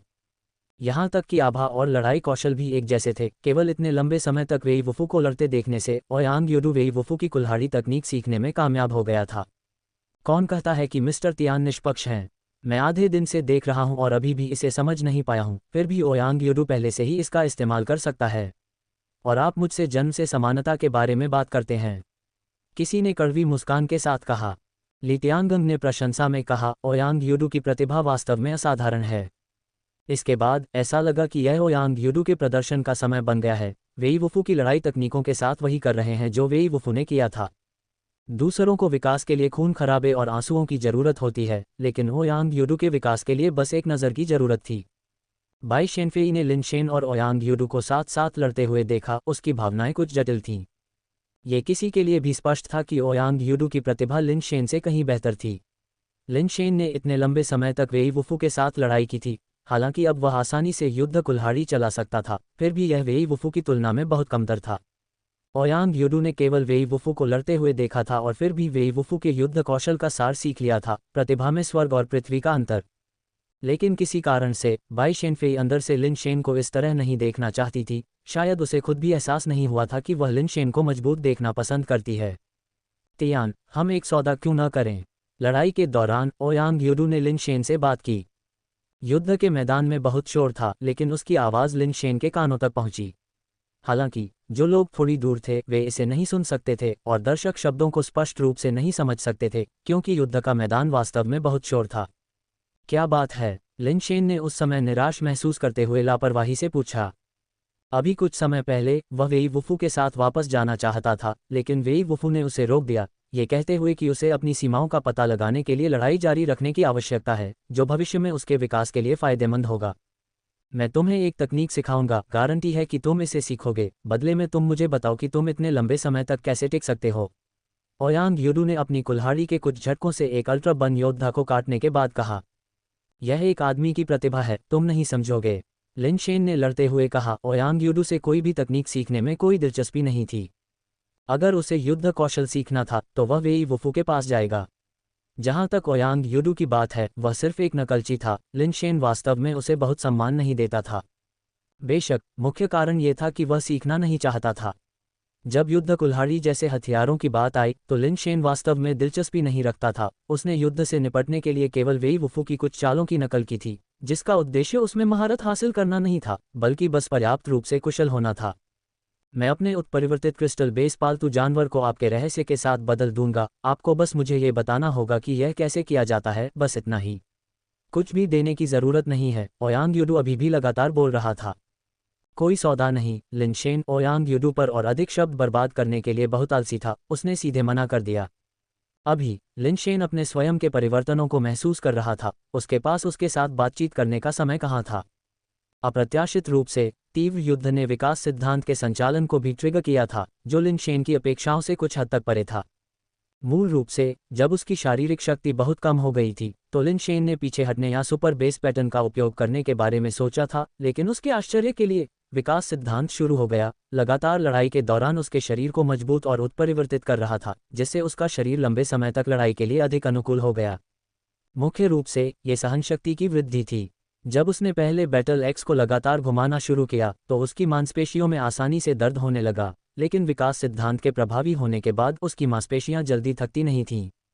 इसके अलावा जब तक लिन शेन आराम करते रहे तब तक थकान दूर नहीं हुई। उसकी मांसपेशियां बहुत जल्दी नष्ट हो जाती और तेजी से ठीक होती जाती। लिन शेन के हर बार थोड़ा पीछे हटने का कारण ये था कि वह अपने शारीरिक कार्यों को ठीक करना चाहता था। इतने लंबे समय तक लगातार लड़ने में सक्षम होने के कारण एवोल्यूशन थ्योरी की भूमिका अपरिहार्य थी। इसके अलावा लिन शेन ने कुछ और भी दिलचस्प खोज की। युद्ध में जब एवोल्यूशन थ्योरी सक्रिय थी तब भी अमर न्यायालय पर कदम रखने का उपयोग किया जा सकता था और दोनों में संघर्ष नहीं था, या बल्कि एवोल्यूशन थ्योरी ने अमर न्यायालय पर कदम रखने को समायोजित किया। इसका एक हिस्सा लिन शेन के शरीर को मजबूत करने के लिए रूपांतरित हो रहा था और दूसरा हिस्सा अमर न्यायालय पर कदम रखने की शक्ति में परिवर्तित हो गया, जो लिन शेन की हरकतों के साथ लगातार घूम रहा था। लिन शेन ने वुफू की बैटल एक्स तकनीकों पर ज्यादा ध्यान नहीं दिया, क्योंकि वह हमेशा अमर न्यायालय पर कदम रखने के व्यावहारिक अनुप्रयोग का अध्ययन कर रहा था। बाहरी लोगों ने केवल ये देखा कि उसकी कुल्हाड़ी कौशल इतनी बढ़िया नहीं थी, लेकिन उन्हें यह एहसास नहीं हुआ कि लिन शेन की समग्र चालें वास्तव में लगातार बदल रही थीं। लिन शेन उन 73 चालों को अपने लिए बेहतर तरीके से समायोजित कर रहा था और उसने कुछ अव्यावहारिक चालों को हटा दिया, केवल सबसे शुद्ध और प्रत्यक्ष चालों को छोड़ दिया। कुछ चालों का उपयोग भी किया जा सकता था, लेकिन ताकत थोड़ी कम सुचारू रूप से प्रवाहित होती थी, या शायद थोड़ी धीमी, और उन्हें भी लिन शेन ने त्याग दिया। यदि इसे सरल बनाया जा सकता है तो इसे इतना जटिल क्यों बनाया जाए? लिन शेन सबसे सरल और सबसे व्यावहारिक प्रकार चाहते थे, न कि वे आकर्षक चीजें। बेशक इन सभी के लिए बार बार प्रयोग करने की आवश्यकता थी, और फिर यह सुनिश्चित करना था कि उन चालों को हटाने के बाद अन्य चालें अभी भी सुसंगत रूप से जुड़ सकती हैं। सभी प्रकार के विघटन, फिर पुनर्संयोजन, इन सभी के लिए बहुत समय और परीक्षण की आवश्यकता थी। वास्तविक युद्ध वास्तव में व्यक्तिगत अभ्यास से अलग था, और वुफू गलत नहीं था। केवल वास्तविक युद्ध में ही कोई वास्तव में देख सकता था कि वे क्या करने में सक्षम थे। ये खुद को परखने का एकमात्र मानक भी था। ओयांग यूडू ने कुछ और कहा, लेकिन लिन शेन को सुनने में बिल्कुल भी दिलचस्पी नहीं थी, मुख्यतः इसलिए क्योंकि वह ये नहीं समझा पा रहा था कि वह इतने लंबे समय तक कैसे टिक पाया। ओयांग यूडू का स्वभाव हालांकि वास्तव में काफ़ी अच्छा था। लिन शेन ने उसे अनदेखा कर दिया और वह बिल्कुल भी नाराज़ नहीं था। उसने लिन शेन से कुछ शब्द बोलने का अवसर लिया, उम्मीद है कि वह उसे प्रभावित कर सकता है। लिन शेन वास्तव में उसके शब्दों से थोड़ा अभिभूत होकर बस इतना ही कहा, यह एक रहस्य है जिसे किसी को नहीं बताना चाहिए, बस पूछना बंद करो। मुझे ये जानने की ज़रूरत नहीं है कि रहस्य कैसा है, मैं बस इसका नाम जानना चाहता हूँ। जो भी तुम चाहते हो जब तक मेरे पास है मैं उसे उसके बदले में दे सकता हूँ। ओयांग यूडू बहुत दृढ़ था, इस वजह से हार नहीं मानता था। नाम जानने से तुम्हें क्या फ़ायदा? लिन शेन ओयांग यूडू के सोचने के तरीके को समझ नहीं पाया।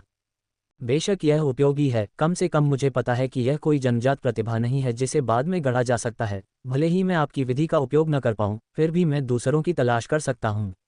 मुझे जो चाहिए वह एक संभावना है, रहस्य नहीं, ओयांग यूडू ने लड़ते हुए कहा। तुम्हारे जैसे असाधारण प्रतिभा वाले व्यक्ति के लिए क्या तुम वास्तव में इन चीज़ों की परवाह करते हो? लिन शेन कुछ हैरान था, उसने उम्मीद नहीं की थी कि ओयांग यूडू ऐसा कुछ कहेगा। जब प्रतिभा की बात आती है तो शायद हमारे ग्रह पर ओयांग यूडू से ज़्यादा ताकतवर कोई नहीं है, लेकिन सुनने में ऐसा लगता है कि वह खुद प्रतिभा की अवधारणा से काफ़ी विमुख था। प्रतिभा ऊपरी सीमा तय करती है, आपने ये कहावत सुनी है न? ओयांग यूडू ने पूछा। मैंने सुनी है, लिन शेन ने स्वीकार किया और वह इससे पूरी तरह सहमत था। कोई भी कड़ी मेहनत कर सकता है, लेकिन हर किसी में प्रतिभा नहीं होती। समान प्रयास से प्रतिभा वाले लोग स्वाभाविक रूप से ऊंचे और दूर तक पहुंचते हैं। मैं जो चाहता हूं वह ऊपरी सीमा नहीं है, बल्कि इसे तोड़ना है। इसलिए मेरे लिए प्रतिभा एक बेड़ी की तरह है, मैं इससे बंधा नहीं रहना चाहता, ओयांग यूडू ने ईमानदारी से कहा। उसकी बात सुनकर लिन शेन वास्तव में उसे ठंडा करने के लिए एक बाल्टी बर्फ के पानी से भिगोना चाहता था और फिर सोचना चाहता था कि एक सामान्य व्यक्ति की तरह कैसे बोलना है।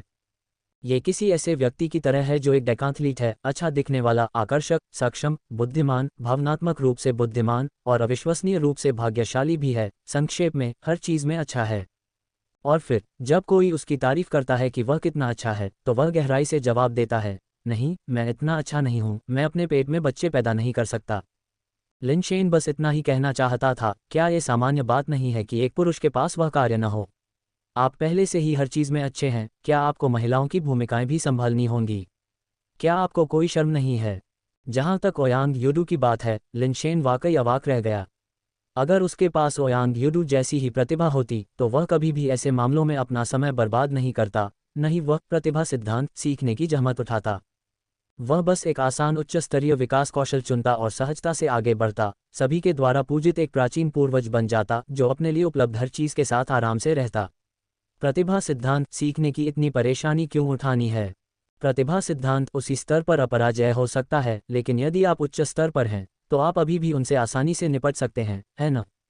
जैसे जैसे लिन शेन ने इसके बारे में और सोचा, उसे एहसास हुआ कि उसने वास्तव में प्रतिभा सिद्धांत में प्रशिक्षण नहीं लिया था और उसकी स्थिति भी आसान नहीं थी।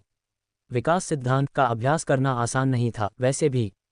इस तरह से सोचते हुए उसे लगा कि वह और ओयांग यूडू वास्तव में विपत्ति में भाई थे, सिवाय इसके कि ओयांग यूडू अपनी पसंद से एक मसोचिस्त था और वह परिस्थितियों का आकस्मिक शिकार था।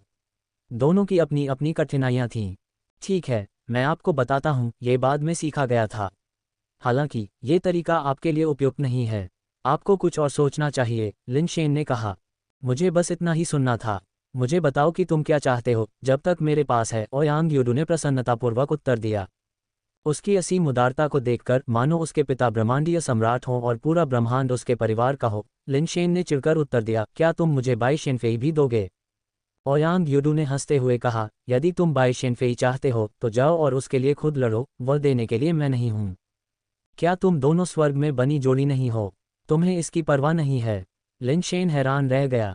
उसे और मुझे बस एक दूसरे के टैलेंट थ्योरी की ज़रूरत है और हो सकता है कि इसकी ज़रूरत भी न हो। मैं खुद टैलेंट थ्योरी को तोड़ सकता हूँ और वह अपूरणीय नहीं है, ओयांग यूडू ने समझाया। तुम खुद को बढ़िया करने के बारे में सोच रहे हो। लिन शेन की आंखें अविश्वास से चौड़ी हो गईं जब उसने ओयांग यूडू को देखा। लिन शेन ने बाई शेनफेई को ये कहते हुए सुना था कि बाई परिवार द्वारा हाल ही में किए गए शोध से पता चला है कि दोहरी साधना के बिना भी पुरुष अभी भी प्रतिभा सिद्धांत में महारत हासिल कर सकते हैं, लेकिन इसके लिए आत्मबद्धियाकरण की आवश्यकता होती है। जब ओयांग यूडू ने ये कहा तो लिन शेन चौंक गए। उन्होंने खुद से सोचा, ओयांग यूडू इतना अच्छा युवक संभवतः अपने कौशल को विकसित करने के लिए आत्मबद्धियाकरण पर विचार नहीं कर सकता है ना? अपने विस्मय में लिन शेन का रूप अव्यवस्थित हो गया और उन्होंने लगभग एक अल्ट्रा बन योद्धा को उन्हें घायल करने का अवसर दिया। सौभाग्य से उनकी सजगता काफी तेज थी और उन्होंने अल्ट्रा बन योद्धा को पीछे धकेलते हुए स्थिति को स्थिर कर दिया। ओयांग यूडू भी लिन शेन के आत्मबधियाकरण के उल्लेख पर काम उठे। हालांकि उनकी मनोवैज्ञानिक गुणवत्ता लिन शेन से बेहतर थी, फिर भी वे एक पल के लिए कुछ हद तक घबरा गए। ये केवल इसलिए था क्योंकि उसकी ताकत इतनी मजबूत थी कि उसने बलपूर्वक व्यवधान को दबा दिया और कोई दोष नहीं दिखाया। आम लोग किसी भी समस्या का पता नहीं लगा सकते थे, लेकिन जुन जियान और ओयांग जुएमियाओ कुछ हद तक आश्चर्यचकित थे। उन्हें उम्मीद नहीं थी कि ओयांग यूडू भी गलती कर सकता है, जो काफी दुर्लभ था। कौन बेवकूफ खुद को नपुंसक बनाने के बारे में सोच रहा है? मेरा मतलब है, अगर दूसरे नहीं तोड़ सकते तो मैं कर सकता हूँ। सिर्फ इसलिए कि दूसरे नहीं कर सकते, इसका मतलब यह नहीं है कि मैं नहीं कर सकता, ओयांग यूडू ने कहा। उसका स्वर अभी भी कुछ हद तक गुस्से में था और यहाँ तक कि वह सौम्य भी एक अपशब्द के साथ फट पड़ा। मैं समझता हूँ, तो तुम बस इसे जारी रखो, लिन शेन ने जोर से कहा, लेकिन अंदर उसने सोचा, तू शियाओदाओ ने भी यही सोचा था, लेकिन अंत में वह अभी भी प्रतिभा सिद्धांत में महारत हासिल नहीं कर पाया। लिन शेन ने खुद कभी स्वर्ग के खिलाफ जाने और अपने भाग्य को बदलने के बारे में नहीं सोचा था। वह प्रवाह के साथ चलना पसंद करता था, क्योंकि धारा के विपरीत चलना बहुत थका देने वाला था। लिन शेन से अपना उत्तर पाकर ओयांग यूडू ने और कुछ नहीं कहा और लड़ाई पर ध्यान केंद्रित किया, बार बार अल्ट्रा बनिंग कॉर्प्स के हमलों को पीछे हटाया। ओयांग यूडू वास्तव में एक प्रतिभाशाली व्यक्ति था। उसने न केवल वेई वुफू के बैटल एक्स कौशल सीखे थे, बल्कि ताकत के लिए उसकी सटीक नियंत्रण तकनीक भी सीखी थी। ओयांग यूडू पहले भी कुछ बार घूम चुका था। पिछली बार वह केवल 1 घंटे से थोड़ा अधिक समय तक टिक पाया था, उसके बाद उसका क्रिस्टल बेस कार्पेस अब और नहीं चल पाया। हालांकि इस बार वह पूरे 2 घंटे तक टिक पाया और फिर भी उसमें काफ़ी ऊर्जा बची हुई लग रही थी। ओयांग यूडू ने लड़ते हुए कहा, तुम्हारी कुल्हाड़ी तकनीक में कुछ समस्या है, मैं तुम्हें कुल्हाड़ी का सही तरीके से उपयोग करना सिखाता हूँ। लिन शेन ने कहा, कोई दिलचस्पी नहीं है। उसका मन कुल्हाड़ी कौशल पर विचार करने के मूड में नहीं था। अमर दरबार पर कदम रखने की जीवित रहने की क्षमता कुल्हाड़ी से कहीं ज्यादा मजबूत थी। ठीक है, तुम्हें कुछ चाहिए होगा, है न? मैं तुम्हारे जवाब को यूं ही नहीं ले सकता। ओयांग यूडू ने एक पल सोचा और फिर कहा, क्या होगा? मैं तुम्हें एक ऐसा हुनर सिखाऊंगा जो मैंने खुद बनाया है। ठीक है, आगे बढ़ो। लिन शेन ने आगे पीछे की बातचीत को रोकना चाहा, इसलिए अगर ओयांग यूडू सिखाना चाहता था तो उसे सिखाओ। एक बार जब वह सिखाना समाप्त कर लेता तो वह चुप हो जाता और लगातार बात करना बंद कर देता। मैंने जो हुनर बनाया है उसे कुटिल पथ विधर्म कहते हैं। पहले मानसिक मंत्र याद करो और फिर मैं तकनीक का प्रदर्शन करूंगा। ओयांग यूडू की आवाज़ एक महीन धागे की तरह लिन शेन के कानों में घुस गई। इतनी अराजकता के बीच भी आवाज़ लिन शेन को आश्चर्यजनक रूप से स्पष्ट थी। फिर भी अन्य खड़े लोगों को कुछ भी सुनाई नहीं दे रहा था और दर्शकों को भी कोई आवाज़ सुनाई नहीं दे रही थी। रूढ़िवादी और मुख्यधारा सभी महान पथ का अनुसरण करते हैं। महान पथ संगीत की तरह है, ऊंचे पहाड़ और बहती नदियां, सूरज डूबता है और चांद ढलता है। दुनिया में हर चीज़ की अपनी लय होती है। हर सांस के बीच दुनिया की धुन में बदलाव होता है। जो लोग स्वर्ग और पृथ्वी के परिवर्तनों का अवलोकन करते हैं, उनकी लय को समझते हैं, अपने शरीर के साथ विलीन हो जाते हैं। उनका हर इशारा और हर क्रिया प्रकृति के तर्क के साथ गुप्त रूप से मेल खाती है। ओयांग यूडू ने लड़ते हुए कहा, मैं बहुत शिक्षित नहीं हूँ, क्या आप इसे और सरल और समझने योग्य तरीके से बता सकते हैं?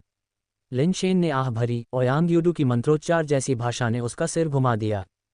सरल शब्दों में कहें तो लड़ाई की एक लय होती है और ज्यादातर लोग उसी लय में लड़ते हैं। मैंने जो कुटिल पथ विधर्म कौशल बनाया है वह विशेष रूप से किसी की लय को बाधित करने के लिए डिज़ाइन किया गया है, जिससे प्रतिद्वंद्वी बेहद असहज हो जाता है। ये गाने जैसा है, जब दूसरे लोग ताल पर गाते हैं तो आप पूरी तरह से ताल से हटकर गा सकते हैं, जिससे दूसरे व्यक्ति की लय गड़बड़ा जाती है और वे भटक जाते हैं। ओयांग यूडू ने सरल और समझने में आसान शब्दों में समझाया, तुम इस तरह खेल सकते हो, मुझे ये पसंद है। लिन शेन ने कहा, ओयांग यूडू की बात सुनने के बाद वास्तव में दिलचस्पी थी। फिर सुनो और पूरा मंत्र याद करो, जिसके बाद मैं तुम्हें सिखाऊंगा कि समय को कैसे बाधित किया जाए। ओयांग यूडू ने लिन शेन को बार बार मंत्र सिखाना शुरू किया। दुर्भाग्य से लिन शेन के पास असाधारण स्मृति या मल्टीटास्क करने की क्षमता नहीं थी। उसे ओयांग यूडू से लड़ते समय कई बार मंत्र दोहराने के लिए कहना पड़ा, तब जाकर वह इसे याद कर पाया। ओयांग यूडू ने अधीरता का कोई संकेत नहीं दिखाया, इसे बार बार दोहराया जब तक कि लिन शेन ने इसे पूरी तरह से याद नहीं कर लिया। मल्टीटास्किंग करते हुए भी वह भयंकर रूप से अजेय रहा, जिससे अल्ट्रा बन योद्धा को लगातार पीछे हटना पड़ा। अब जब तुमने मंत्र याद कर लिया है तो मैं दिखाऊंगा कि समय को कैसे बाधित किया जाए। ये कुटिल पथ विधर्म की नींव है और यदि आप समय को बाधित करना नहीं सीख सकते हैं तो आप बाकी के साथ आगे नहीं बढ़ पाएंगे। ओयांग यूडू ने प्रदर्शन करते हुए कहा।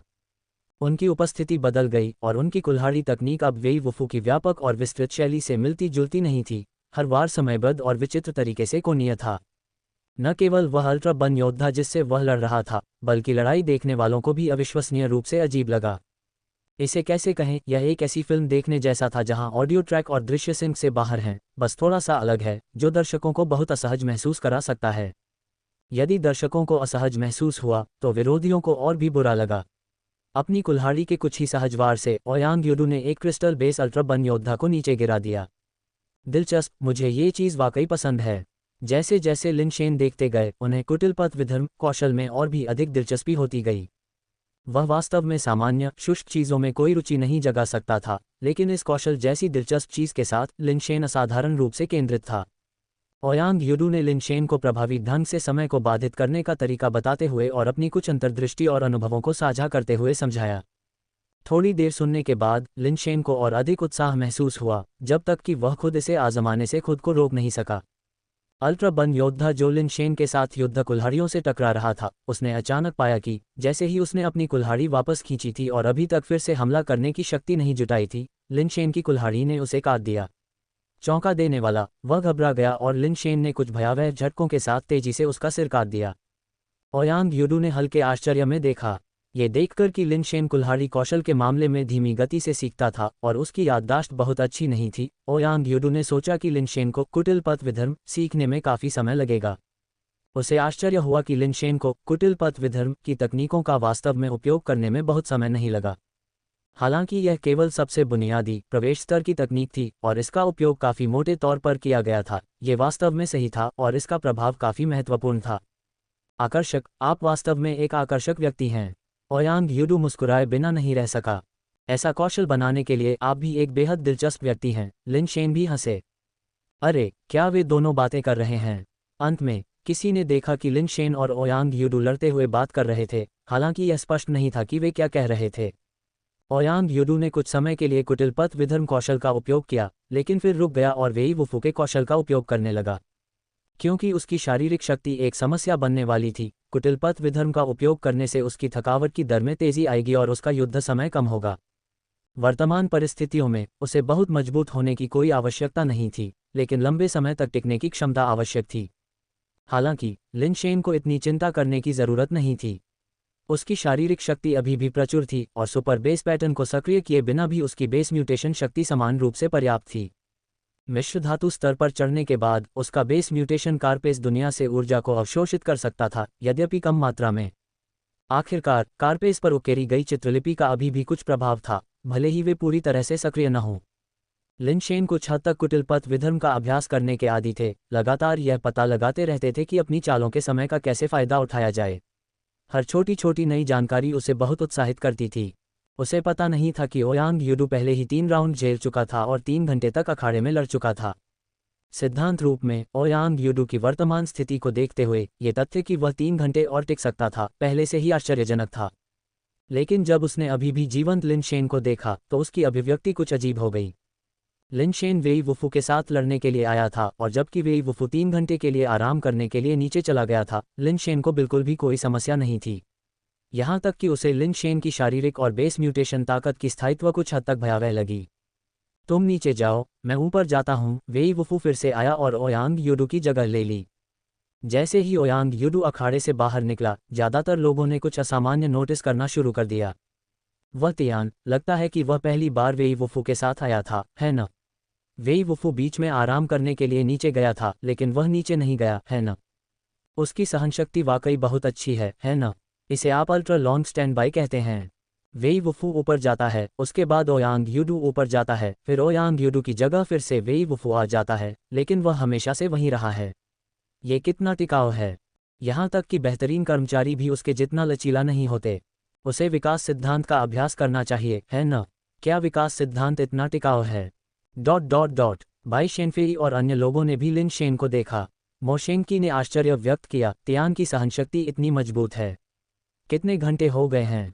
कभी कभी आराम करने और कुछ पीने के लिए पीछे हटने के अलावा उसने वास्तव में आराम नहीं किया है न? 8 घंटे से ज़्यादा, अब लगभग 9 घंटे हो गए हैं। लितियांगंग ने कहा, मुझे लगता है कि वह जो औषधि पी रहा है उसमें कुछ गड़बड़ है। मैंने सुना है कि तियानचेंग में एक ऐसी औषधि है जो थोड़े समय में बड़ी मात्रा में बेस म्यूटेशन ऊर्जा को बहाल कर सकती है। वेई वुफू असली वेई परिवार की वंशावली है। क्या तुमने उसे कुछ पीने के बाद तेजी से ठीक होते देखा है? मोशेंग की ली तियानगंग के दृष्टिकोण से सहमत नहीं था। तो यह एक जन्मजात कौशल होना चाहिए, ली तियानगंग ने फिर से सुझाव दिया। बाई शेनफेई लिन शेन को एक जटिल नज़र से देख रही थी।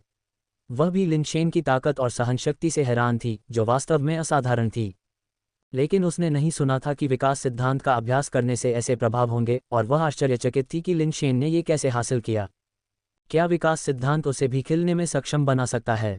यह विचार बाई शेनफेई के दिमाग में कौंधा, लेकिन उसने तुरंत खारिज कर दिया। यह एक जन्मजात कौशल होना चाहिए। ऐसा लगता है कि बेस म्यूटेशन एग जिसे उसने अपने बेस म्यूटेशन के लिए इस्तेमाल किया था, वह काफ़ी अच्छा है, जिससे उसे एक सराहनीय बेस चेंज टैलेंट मिला।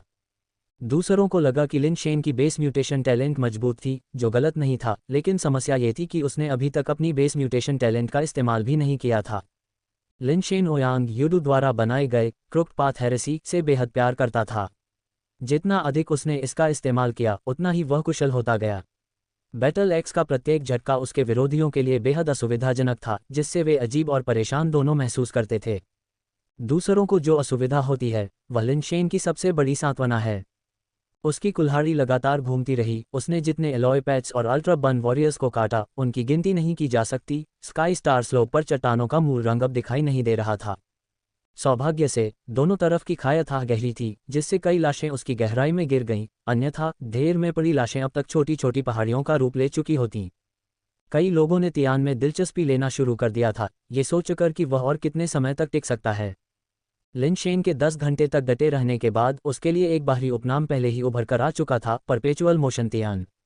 बेशक कुछ लोग मजाक भी कर रहे थे, उन्हें दुनिया का सबसे धीरजवान व्यक्ति कह रहे थे, जबकि परपेचुअल मोशन तियान की बात ने कई लोगों को हंसाया।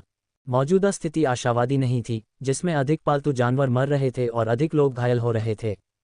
जो लोग सुरक्षित थे, वे भी अब थक चुके थे। उनकी ताकत और बेस म्यूटेशन ऊर्जा लगभग पूरी तरह से समाप्त हो चुकी थी। पुनःपूर्ति के लिए पोषण और बेस म्यूटेशन फ्लूइड के साथ भी पूरी तरह से ठीक होना असंभव था।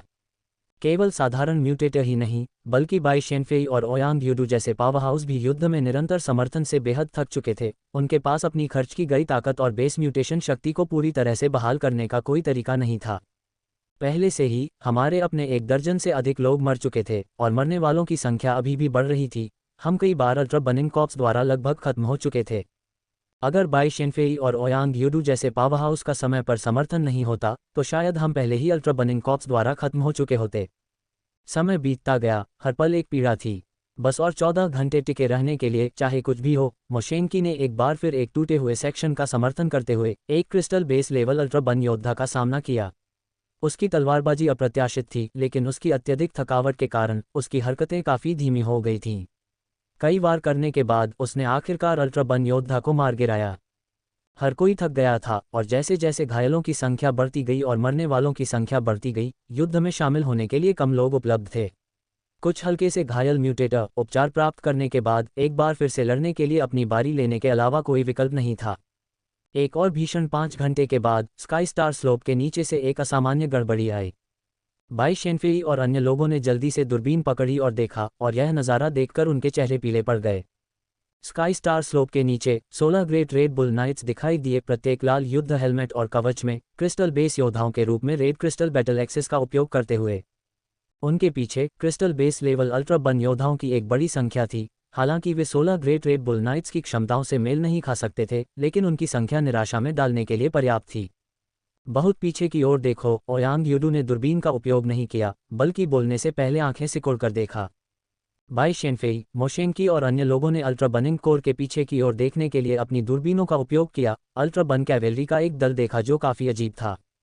उनके बड़े काले बैल के माउंट सामान्य लोगों से अलग थे। इन बैलों के पास विशाल ड्रैगन पंख थे। ये समूह भी 100 से अधिक था, और उनके उपकरणों को देखते हुए प्रत्येक संभवतः क्रिस्टल बेस स्तर पर था। इसके अलावा उनके माउंट द्वारा प्रदान की गई उड़ान की क्षमता के साथ वे पहले से ही थकान से भरे मानव म्यूटेटर के लिए एक बड़ा खतरा बन गए। और भी भयानक, उड़ते हुए घुड़सवार दल का नेतृत्व एक लाल कपड़े पहने युद्ध जनरल कर रहा था, जो एक काले क्रिस्टल विशालकाय ड्रैगन पर सवार था। एक बहुत लंबा लाल क्रिस्टल लंबा भाला चला रहा था, आदेश जारी कर रहा था और अपनी सेना को स्काई स्टार ढलान की ओर निर्देशित कर रहा था। वे अंतिम भयंकर हमले की तैयारी कर रहे हैं। मोशेंकी ने मुश्किल से निगला, उसकी अभिव्यक्ति कठोर हो गई। अब तक लड़ते हुए हजारों क्रिस्टल बेस सैनिकों के साथ अभी भी हमारा सामना कर रहे हैं, यहाँ तक कि एक उड़ान इकाई अभी तक अप्रयुक्त है। कौन चिंतित नहीं होगा?